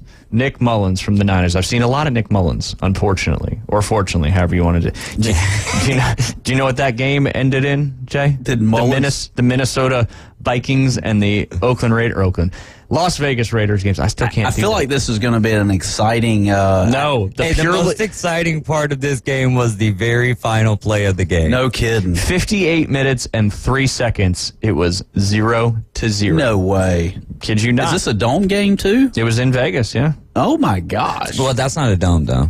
But they. Is Vegas not? Well, they can open they it can and retract close it. I don't. They might have had it closed. A Yesterday. retractable roof. Yeah. Because I remember watching the Pac-12 championship, and I was like, what would the whole week people leading up to the conference championship games were like, ACC is the only one outside, and then the first championship game that we turn on is outside. I'm like, okay. You're like, that's confusing. But I had heard 52 different quarterbacks this year for the NFL, which I guess is averages almost 2 per team. Almost, yeah. It's there's been a lot. This game originally featured 2 backups, and then it featured a backup of a backup, and that was Nick Mullins. But the Vikings became the first team since 2008 to win while scoring 3 points or less. Teams are 1-255 with that particular statistic. And they made a very weird call. I don't know if you were watching the end of that game. The end of this one. So the Vikings had an opportunity for a field goal with less than 40 seconds. I want to say it might have been 16 seconds.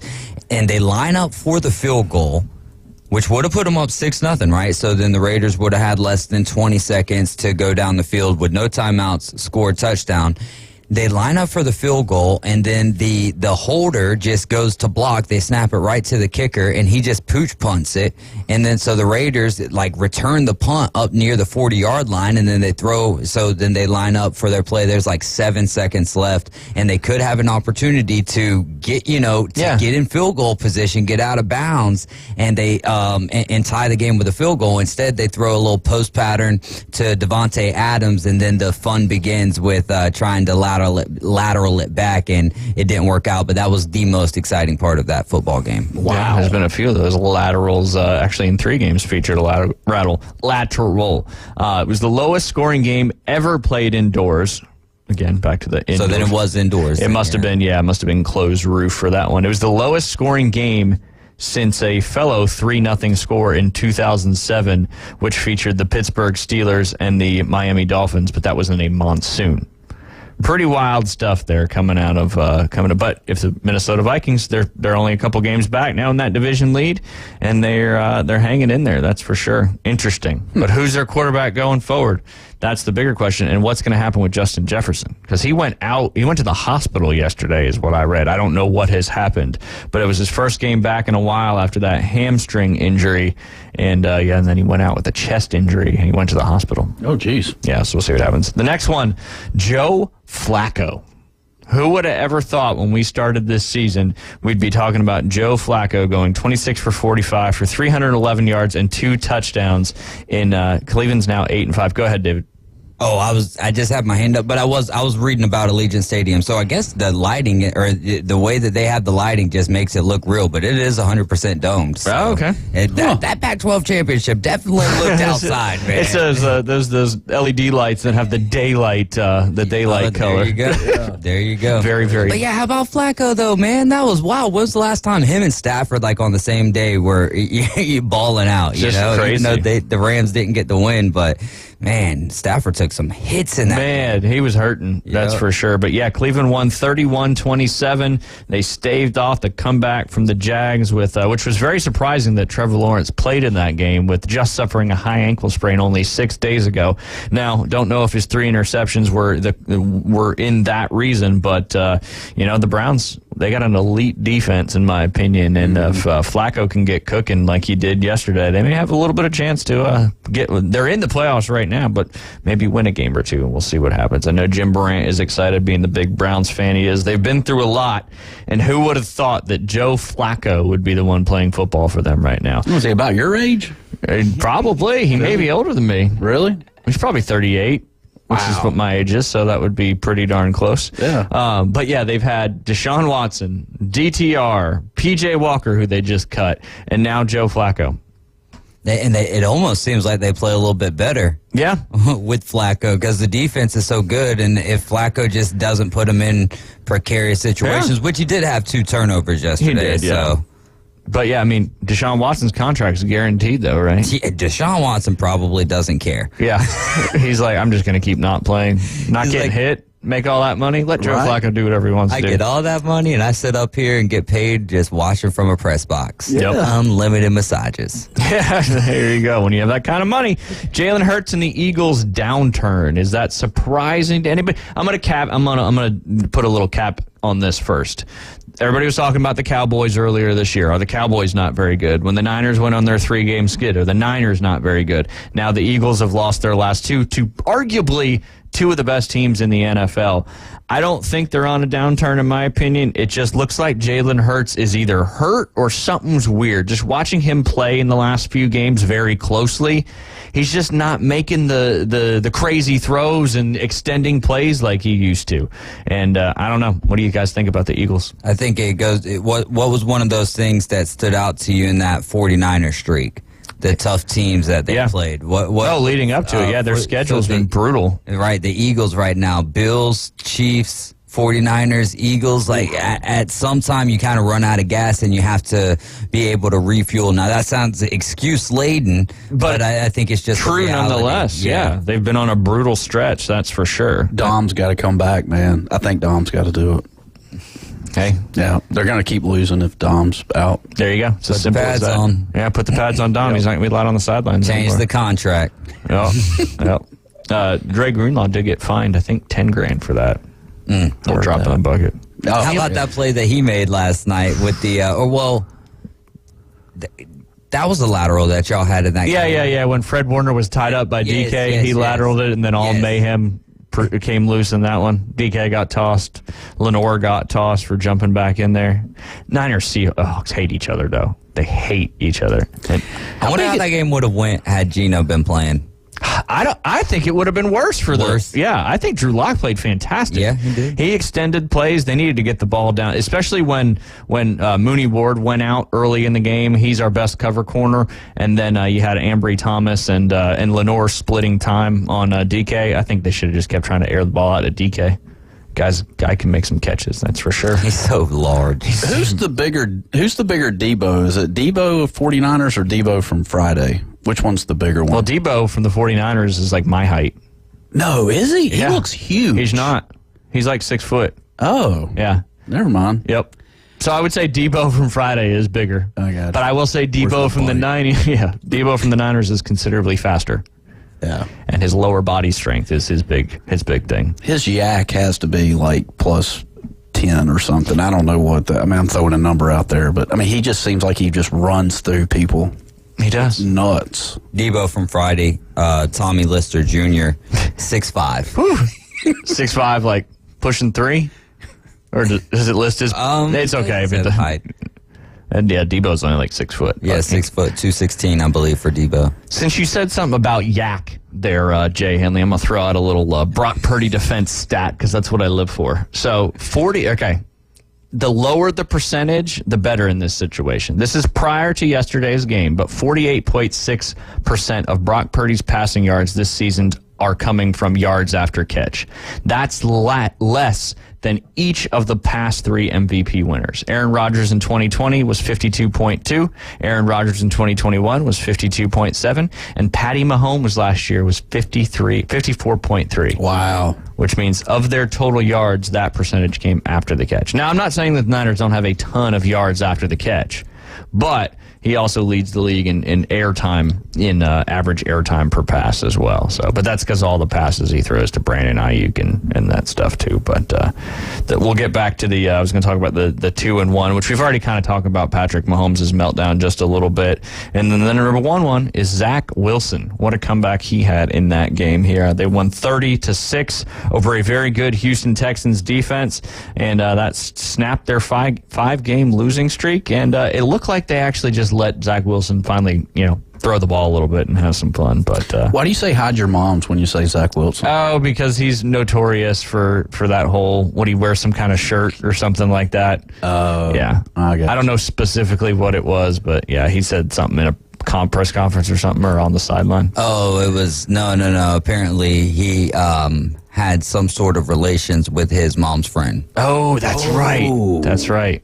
That is relations, not good. Jay. Relations. That is not good. He was all about the BYU Cougars and more. Yep. He embraced the mascot there at BYU. You're listening to The Inside Drive. We'll be right back. ESPN Northwest Florida. The afternoon underdogs. There was only 2 teams that could go. It was Oklahoma and Florida State, and Florida State went, but Miami had beat Florida State that year. Right. The FSU fans conveniently forget that part. Yeah, I forgot something that happened when I was 7 years old. I appreciate that call, Stan. Yeah. 4 to 6 weekdays. 104.3 ESPN Northwest Florida. Good afternoon. This is Joanna with your weather forecast from ESPN Northwest Florida on this Monday. Clear the rest of the day with a wind at 9 miles per hour out of the north and 58. Tonight, look for a brisk wind and mostly clear skies with a temperature near 40. Tomorrow, high around 58 and partly sunny with a wind 8 to 12 miles per hour. Wednesday, quite warm with a high of 61 and some clouds. This weather forecast is brought to you by Ellis Agency Insurance. Thank you for tuning into ESPN Northwest Florida. Rely on it. Hey there, folks. Looking for a place that feels like home right in the heart of Panama City? Well, look no further than Charlie Corm's Place at their new location on 15th Street. Charlie Corm's is not just a place, it's an experience. Imagine cozy corners, friendly faces, and the aroma of delicious dishes that'll make your taste buds dance. From sunrise breakfast to late night bites, Charlie Corm's on 15th Street has it all. Charlie Corm's Place on 15th Street is now offering exclusive weekday lunch specials. Visit Charlie Corm's Place on 15th Street. Look for the giant mural. As a realtor, it's important who you choose as your title company. May we suggest South Oak Title? Their offices are modern, comfortable, and state-of-the-art. South Oak Title can close transactions in any location in Florida, Alabama, and Tennessee. Their free mobile app allows realtors to deliver a net sheet in seconds. They provide mobile closing services to accommodate buyers and sellers. Their offices are beautifully decorated, state-of-the-art, complete, safe, and secure. South Oak Title, creating a better title and closing experience through technology and tailored service. Visit them online at southoaktitle.com. Welcome to the Inside Drive, the next big thing. It's a big, huge, giant deal. Sports betting, huge reactions, your calls and real-time coverage of the stories you're following. Broadcasting from the Bill Kramer Chevrolet Buick GMC and Kramer Marine Outdoor Studios on ESPN Northwest Florida. And welcome back. You're listening to the Inside Drive live here on ESPN Northwest Florida. You ready to go over the pick'em real quick, Jay? And then we'll talk about the updated NFL standings. Don't forget, there's 2 games on tonight, and I'm sure we've got one of them on there. I'm assuming they're staggered, right? The times, Jay? What? Are we broadcasting any of the Monday night football games tonight? Yes, we're taking Titans-Dolphins. Ooh, nice. Yes, Titans-Dolphins. 2 closest teams out of those, that's for sure. You got the Dolphins? Yeah, I think the spread's like 14.5. Yeah, it's a big one. Yeah. There's a couple of big ones. But you never know. Hey, those home dogs. It's in Miami. It's in Miami. Never mind. Yep. Never mind. There's been the home dog trend has been hanging in there pretty good, except for the Eagles that one day. But that's okay. Going to our picks, we did one college game, and only one of us got that one right. Two of us got it wrong. Hey, can I say something real quick? No. All right, so Army's up 17 I said to 3. I'm going to say it anyways. Please. Army's up 17-3. Navy drives. We both picked Navy, by the way. Yeah. David Hayes picked Army. Yeah. Good job, David. So 3 minutes left in the game, and Navy scores, so it's 17-9.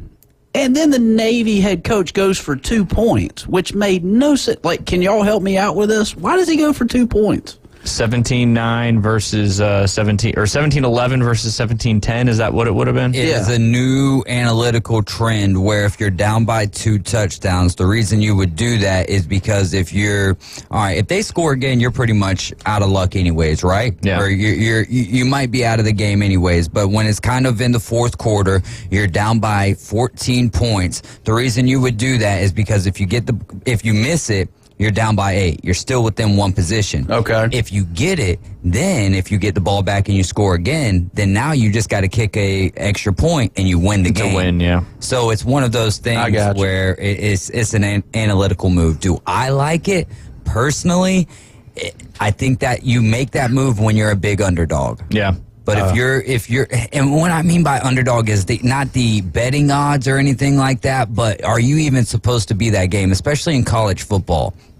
So if I'm Army Navy, I'm not making that. I'm kicking the extra point. Did they get it? No, they didn't get it. So it was 17-9. Yeah, 17-9. Yeah. And in the end of the game, Navy had like a goal to win that one, but got stuffed. Right there on it ended like. They tried the what a game, man! The brotherly shove.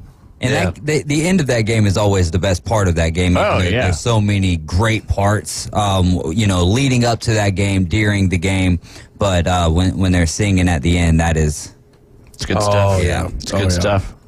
And then their celebration afterwards. Like, they got to stay reverent and respectful and everything like that. And then, boom, once it's done, it's like, all right, the Warriors are back out. That's it. That was a good game, though. Yeah, it's always good because it's highlighted because it's the only college football game that day as well. Yeah. All right, the next game we picked was the Bucks at the Falcons. 2 of us took the Bucks. 1 of us took the Falcons.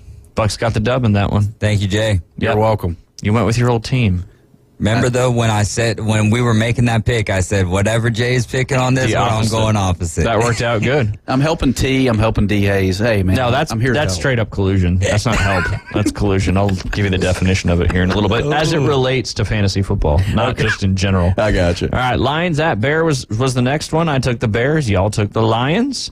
Good pick. Next up, we had and that just simply was because Joe Flacco doesn't play well outdoors, and it was cold, and it wasn't the nicest day. Wait, Bears and Lions? Yeah. Joe Flacco doesn't? Oh, Joe Flacco. Jared Goff. I got Sorry. you. Yeah. Thank you. Next, we had Jags at Browns. 2 of us took the Browns. 1 of us took the Jags. Speaking of Joe Flacco, you took the old Jaguars, and they lost. They tried to come back. Mm-hmm. It was a valiant effort there.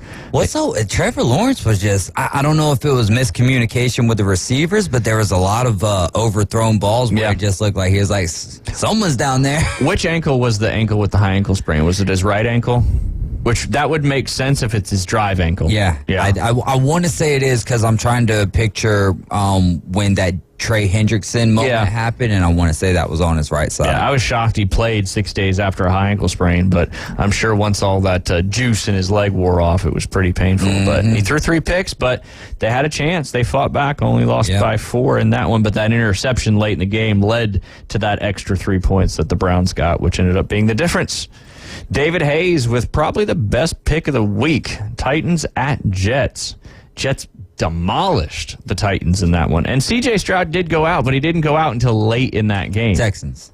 What did I say? Titans. Dang. Because I was looking at David Hayes. He's a Titans fan. He is. He's a Titans. I was like, man, they haven't even played yet, and you're already over here chastising me. No, I wouldn't do that to the Titans. But yes, David Hayes picked the Jets. They do it themselves. There you go. But this could be one of those games, though. You never know. Yeah. The ones that Miami is supposed to win, they tend to struggle with a little bit. But yeah, C.J. Stroud, poor Liam, he did a DFS, a whole 11-game one, which he is just starting to do a little bit, and he had great picks other than he took C.J. Stroud in that quarterback position. He's been good most of the season. Yeah. But the Jets' defense is good. I had one team where my quarterbacks were C.J. Stroud. It's not a 2-quarterback league, but my starting quarterback was C.J. Stroud, and on the bench was Justin Herbert. So both of my quarterbacks combined had less than 5 points, or had just over 5 points.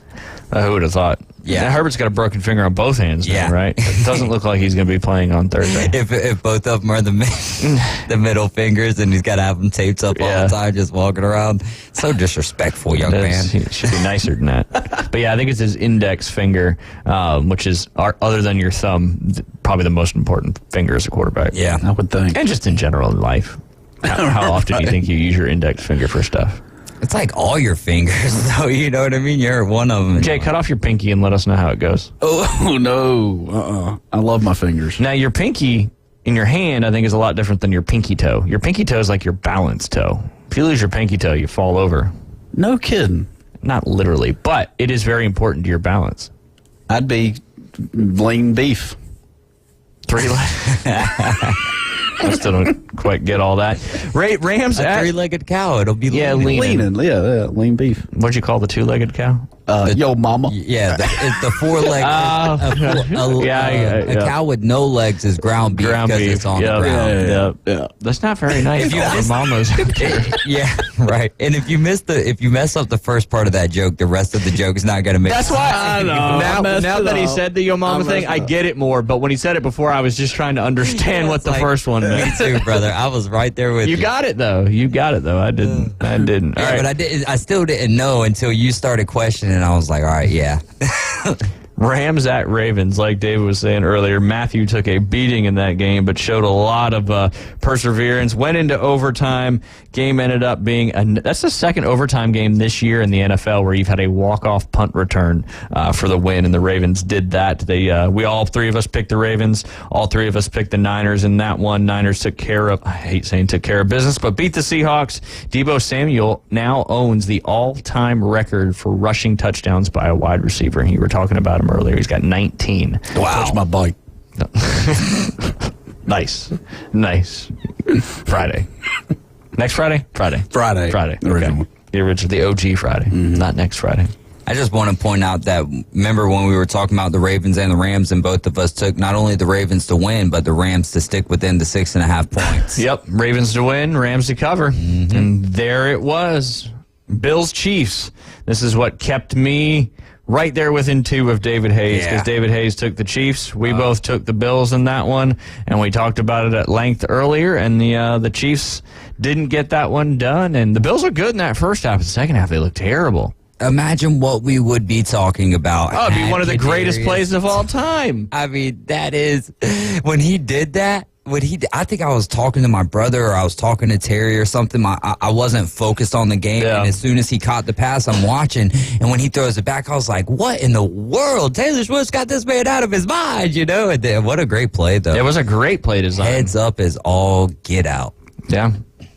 Look for that more. You didn't watch. Did you see any of the Niners-Seahawks game? I mean, I had it on Red Zone. Did you see did you see the whole Mitch Wisnowski thing? Where it wasn't a fake punt, but he saw that the right side, there was like nobody there. So when he took the snap, they were on like their own 45 or something like that. When he took the snap, the gunners went back, and there was this huge opening on the right side, and he just took off, and he ran for like 30 yards. But Ronnie Bell got tripped up and fell in front of one of the guys on the Seahawks and got called for a low block. Oh, yeah. And then somebody else hit the punter, laid out of bounds, so those offset, you replay the down. So Mitch was so disappointed because he's never ran a fake punt before. in his career. There was some good trickeration yesterday. That's what made me think of it when you said the trickeration stuff. Eagles had a fake punt in their game last night. Yeah. Yep. Broncos, Chargers. We all know how that one was. All three of us picked the Broncos, even you, Jay. Cowboys, Eagles. All three of us picked the Cowboys in that one. So now your totals through week 14, 86 for David, 84 for Ryan, 71 for you, Senor Henley. 1 under par, baby. 1 under par. Well, could be even par if you're playing on a par 72. This is true. Or it could be 1 over par if you're playing on one of those major championship par 70s. Yep. Updated playoff standings. I don't know why I always have to ask you, but it just seems like the right thing to do. Who's got the best record in the AFC? That could get tied tonight if the Dolphins beat the Titans. Yikes. I don't know. Purple. Ravens. Bingo. Yep. Ravens are now 10-3. Dolphins are 9-3. But like I said, they've got a game to play tonight. Kansas City's in that third spot, 8-5. Right now, they got the tiebreaker over Jacksonville with the head-to-head win percentage. But the Denver Broncos are circling just a game back in that one. Jacksonville Jaguars have that 4th seed because they are leading the AFC South. Browns are 8-5. No tiebreaker there. They're the last third out of the teams with the 8-5. Then the Pittsburgh Steelers are in that 6th spot, and that tiebreaker has got like 30 words in it, so I'm not going to go into it. And then the Indianapolis Colts, who also lost yesterday, are in the number 7 spot with the tiebreaker over the Houston Texans, the Denver Broncos, the Cincinnati Bengals, and the Buffalo Bills, who are all 7-6. The Buffalo Bills got 11, Bengals 10, Broncos 9, Texans 8. How about the Bengals could make the playoffs with did he go out too yet? Did he come back in after he went out? I know he had a finger injury. I don't even know his name. Jake Browning. But he played good. Did he come? Because he went out, but then I don't know what happened after that. Yeah, I don't think I do either. And why? Because the Bengals had that game in hand, right? Yeah, exactly. And I would have How about that, though, man? Like, the Bengals, talk about a team who have kind of awoken a little bit, woke up. They're defensive. Defensively, exactly, yeah. So, I mean, and I don't know. And now all three of the team, and it stinks that the Titans are playing the Dolphins, but all three of the AFC South teams lost yesterday. So if you were by some type of magic be able to win the game tonight, who knows what could happen for the Titans. But I think that the Titans are going to look like the Broncos a few weeks ago. Yeah, the only team that has been eliminated on the AFC right now is the New England Patriots. All right, over there on the NFC side, I was rooting for the Cowboys. I even said go Cowboys last night. Couldn't get Liam to say it, but he was feeling it. They look good over Philly. They did what they needed to do, won that one. So they have Niners, Cowboys, Eagles are all 10-3.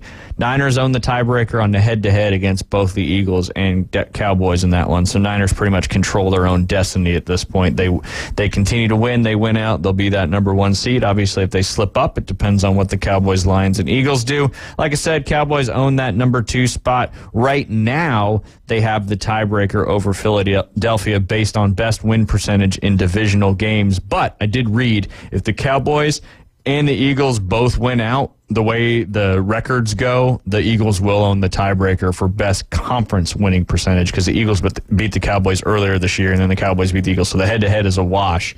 So then it goes to your conference winning percentage. So the way the schedule works out, the Eagles can be that number 2 seed if they win out, even if the Cowboys win out as well. But the Eagles have, in my opinion, they got at the Seahawks, then they host the Giants, host the Cardinals, and play the Giants on the road. So I think, in my opinion, the Eagles have a little bit easier rest of the way schedule. And the Dallas, they got a tough one coming up. I think they play the Bills this week coming up. Your team there, Jay Henley. Let me confirm that real fast. Yes, they have at the Bills, at the Dolphins, home against the Lions, and then at the Commanders. Niners, Ravens, Super Bowl. Rematch of 2012, the Harbaugh Bowl. Rematch 2012. I still think it's going to be Niners-Dolphins at this point. Although, if the Niners play the Cowboys in the NFC Championship, that's going to be the Cowboys could get that one done. Let me ask you a question. The setting is early February for the Super Bowl? Yeah. Is it early February? Las Vegas. Las Vegas. Good weather, I'm assuming. Well, it's an indoor stadium. Yeah, good weather. Great weather. Probably like 71-ish, maybe 68. You're handed 4 tickets and the 49ers go, and who are you taking to the 49ers game? 4 tickets. 4 total tickets? Yep. Me, Beth, Ryan, and Liam. I got you. Easy. That was quick. That was quick. If one of them didn't want to go, I would put my dad in there. Yeah, there you go. But all four, they've all been wearing their jerseys every Sunday. Got to go with them. I got you. It's the easy answer. No, that is an easy answer. Or it's the right answer. Yes. But my dad is a close fifth in that list. That'd be an amazing experience. Woo!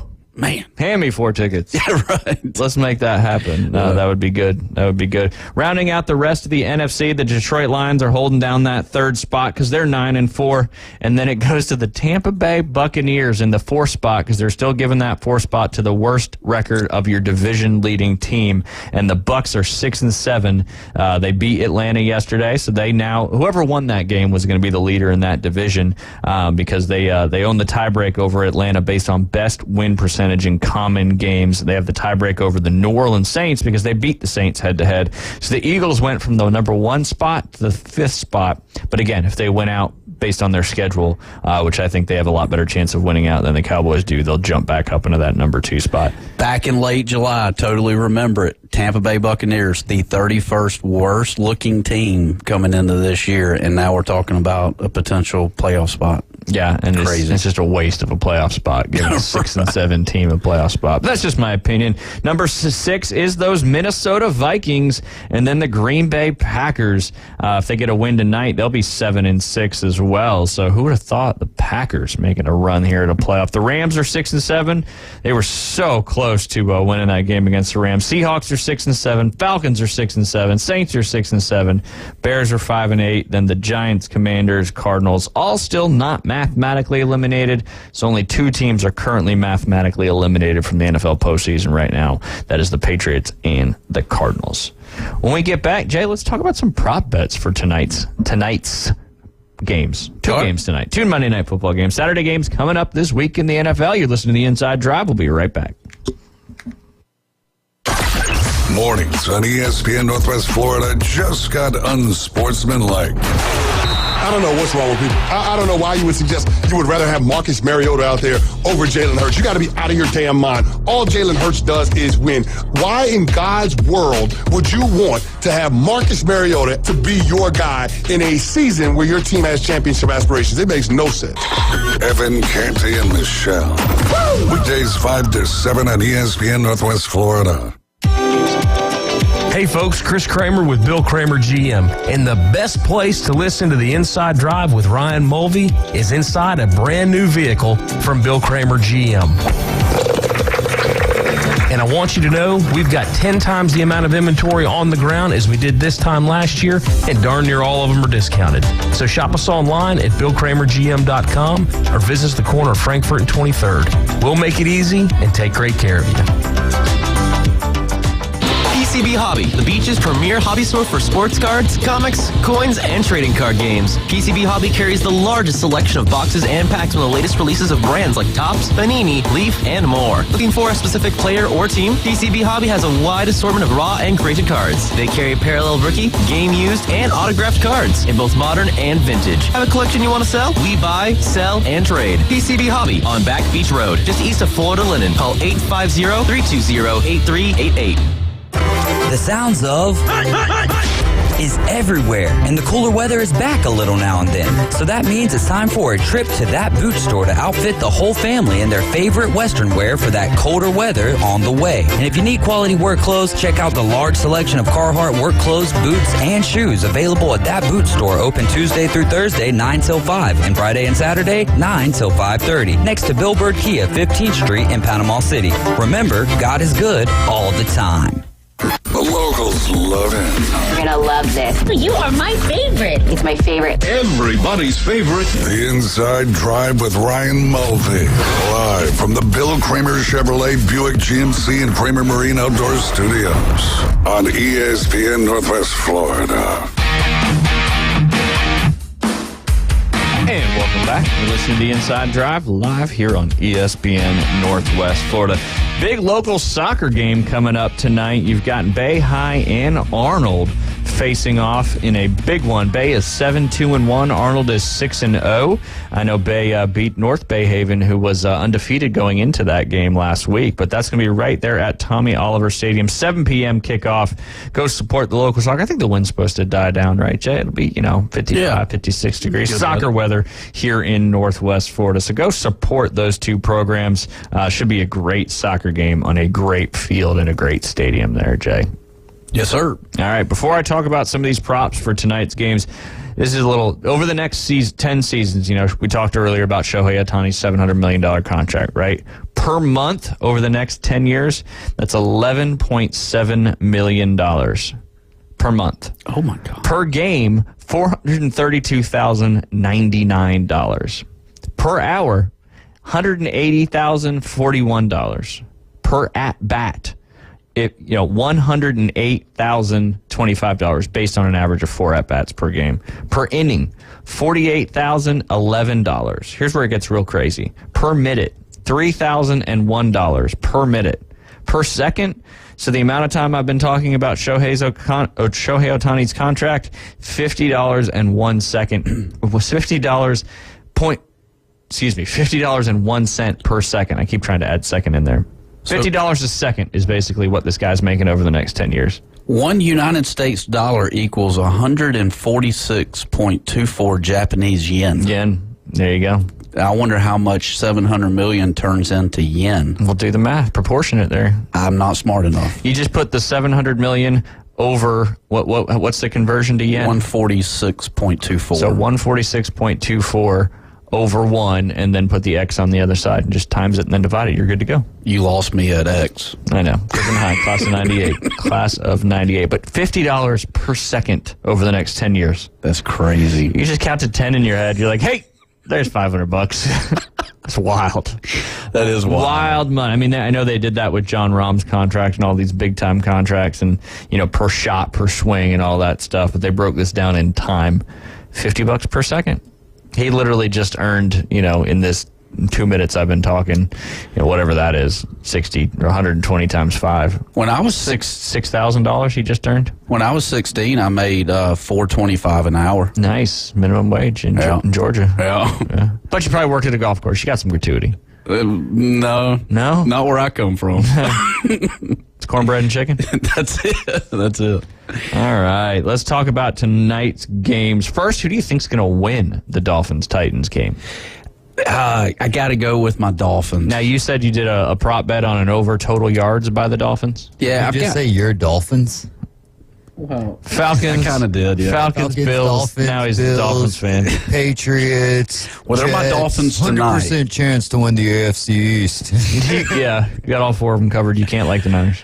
I took the prop bet on 425 total yards for Miami over Tennessee. So we'll see what happens with that. There you go. So all right.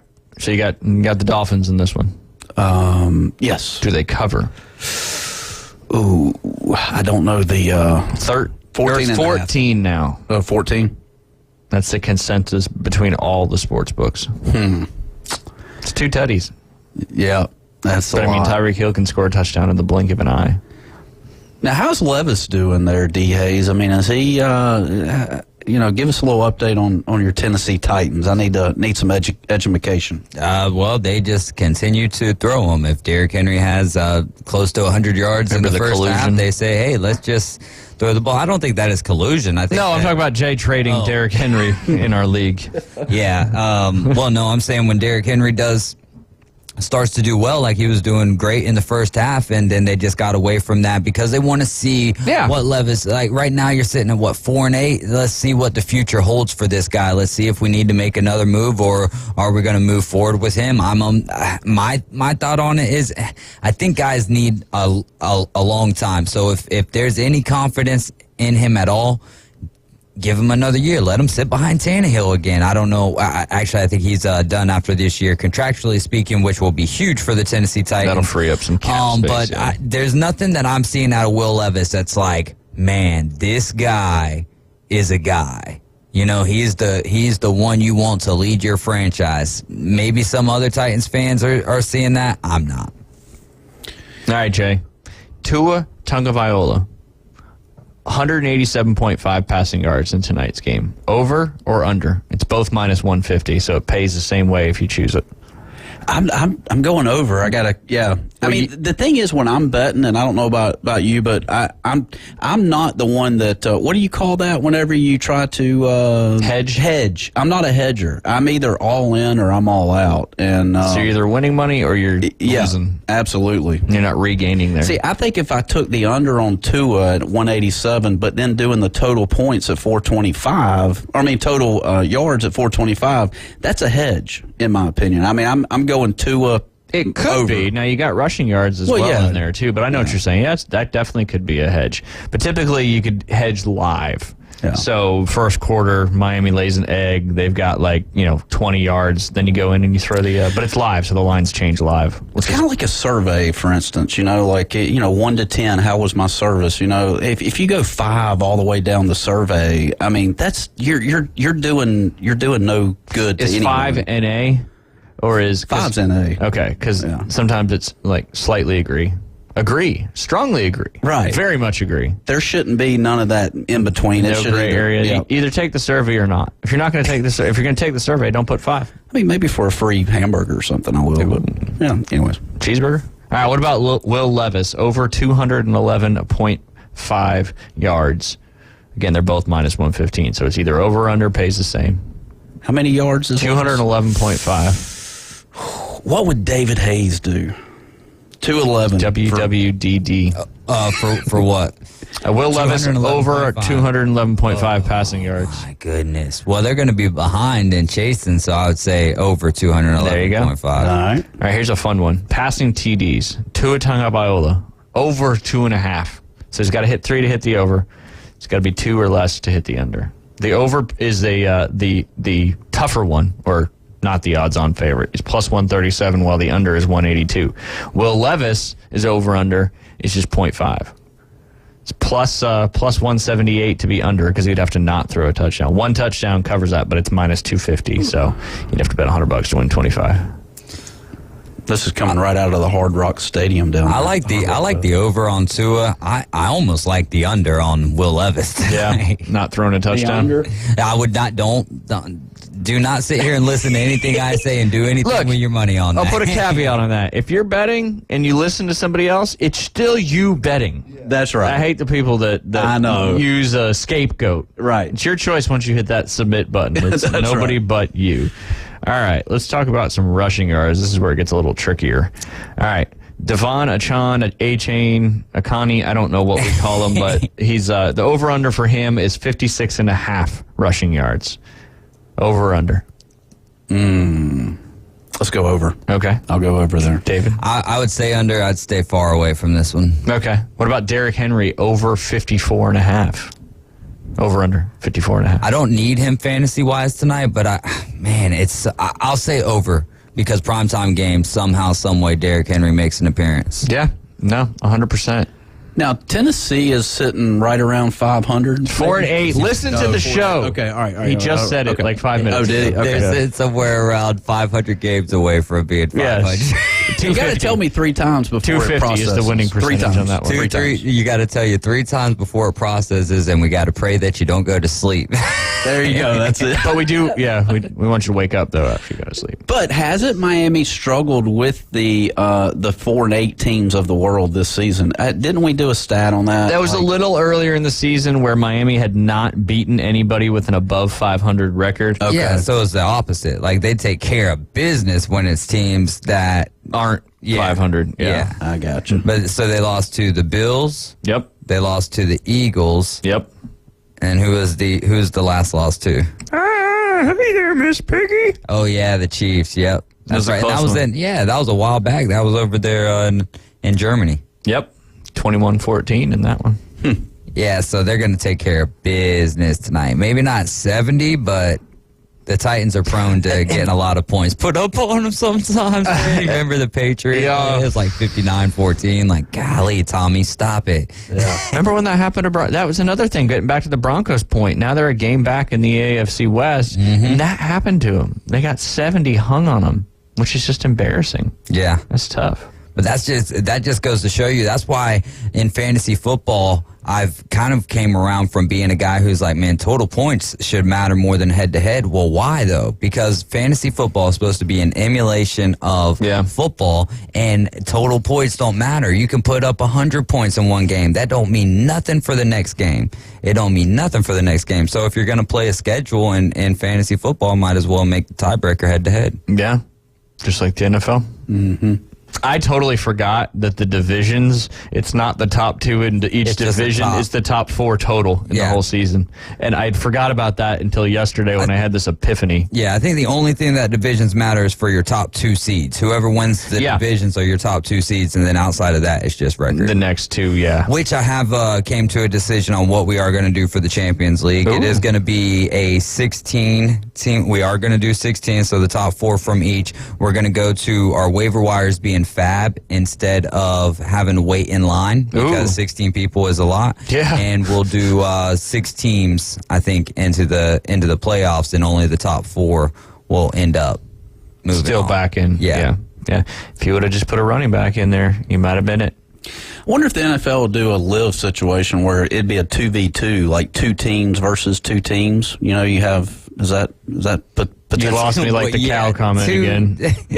2 T's versus 2 T's. What do we mean? What does that mean? No, you got two teams from the NFC, 2 teams from the AFC, and they're all they combine to make a 1v1. So like a Pro Bowl type deal, but just of 2 teams. So it's like, hey, instead of like playing the event, NFC Championship, let's team up here to go play the AFC. Like combine the rosters? Yeah, combine the rosters and make that'd be like a live event.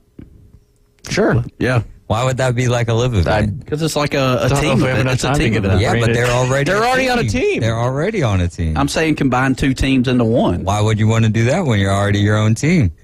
How do you choose the best players? You're just trying to hate on Liv, and there ain't no room for it. No.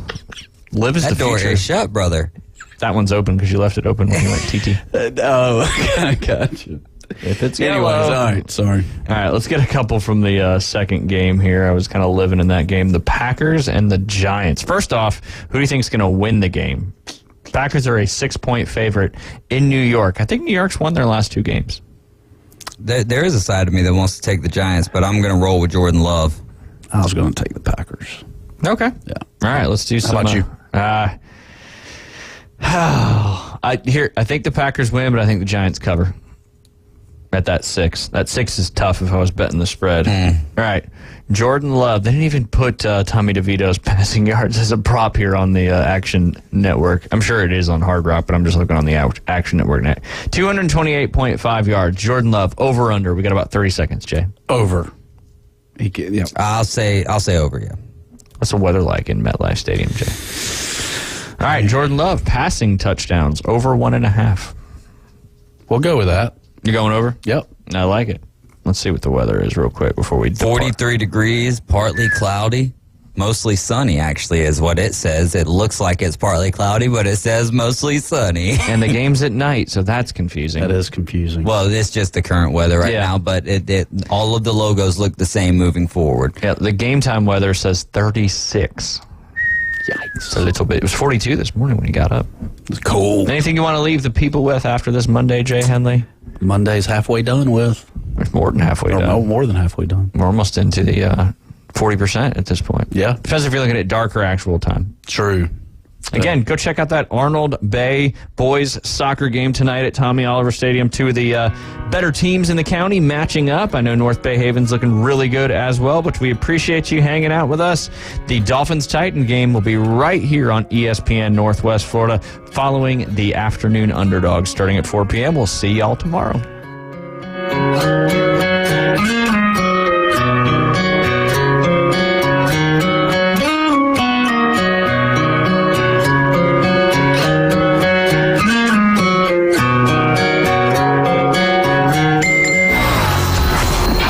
Take ESPN Northwest Florida with you everywhere you go. Anytime, anyplace, anywhere. The Sports Talk and live play-by-play doesn't have to end when you get out of the car. The ESPN Northwest Florida app streams your favorite Sports Talk hosts and the biggest games in ultra-high fidelity. This is of utmost importance in travel. Take the Sports Talk monster with you anywhere you go. Available for Android and iPhone. Use it anywhere or any place. Good afternoon. This is Joanna with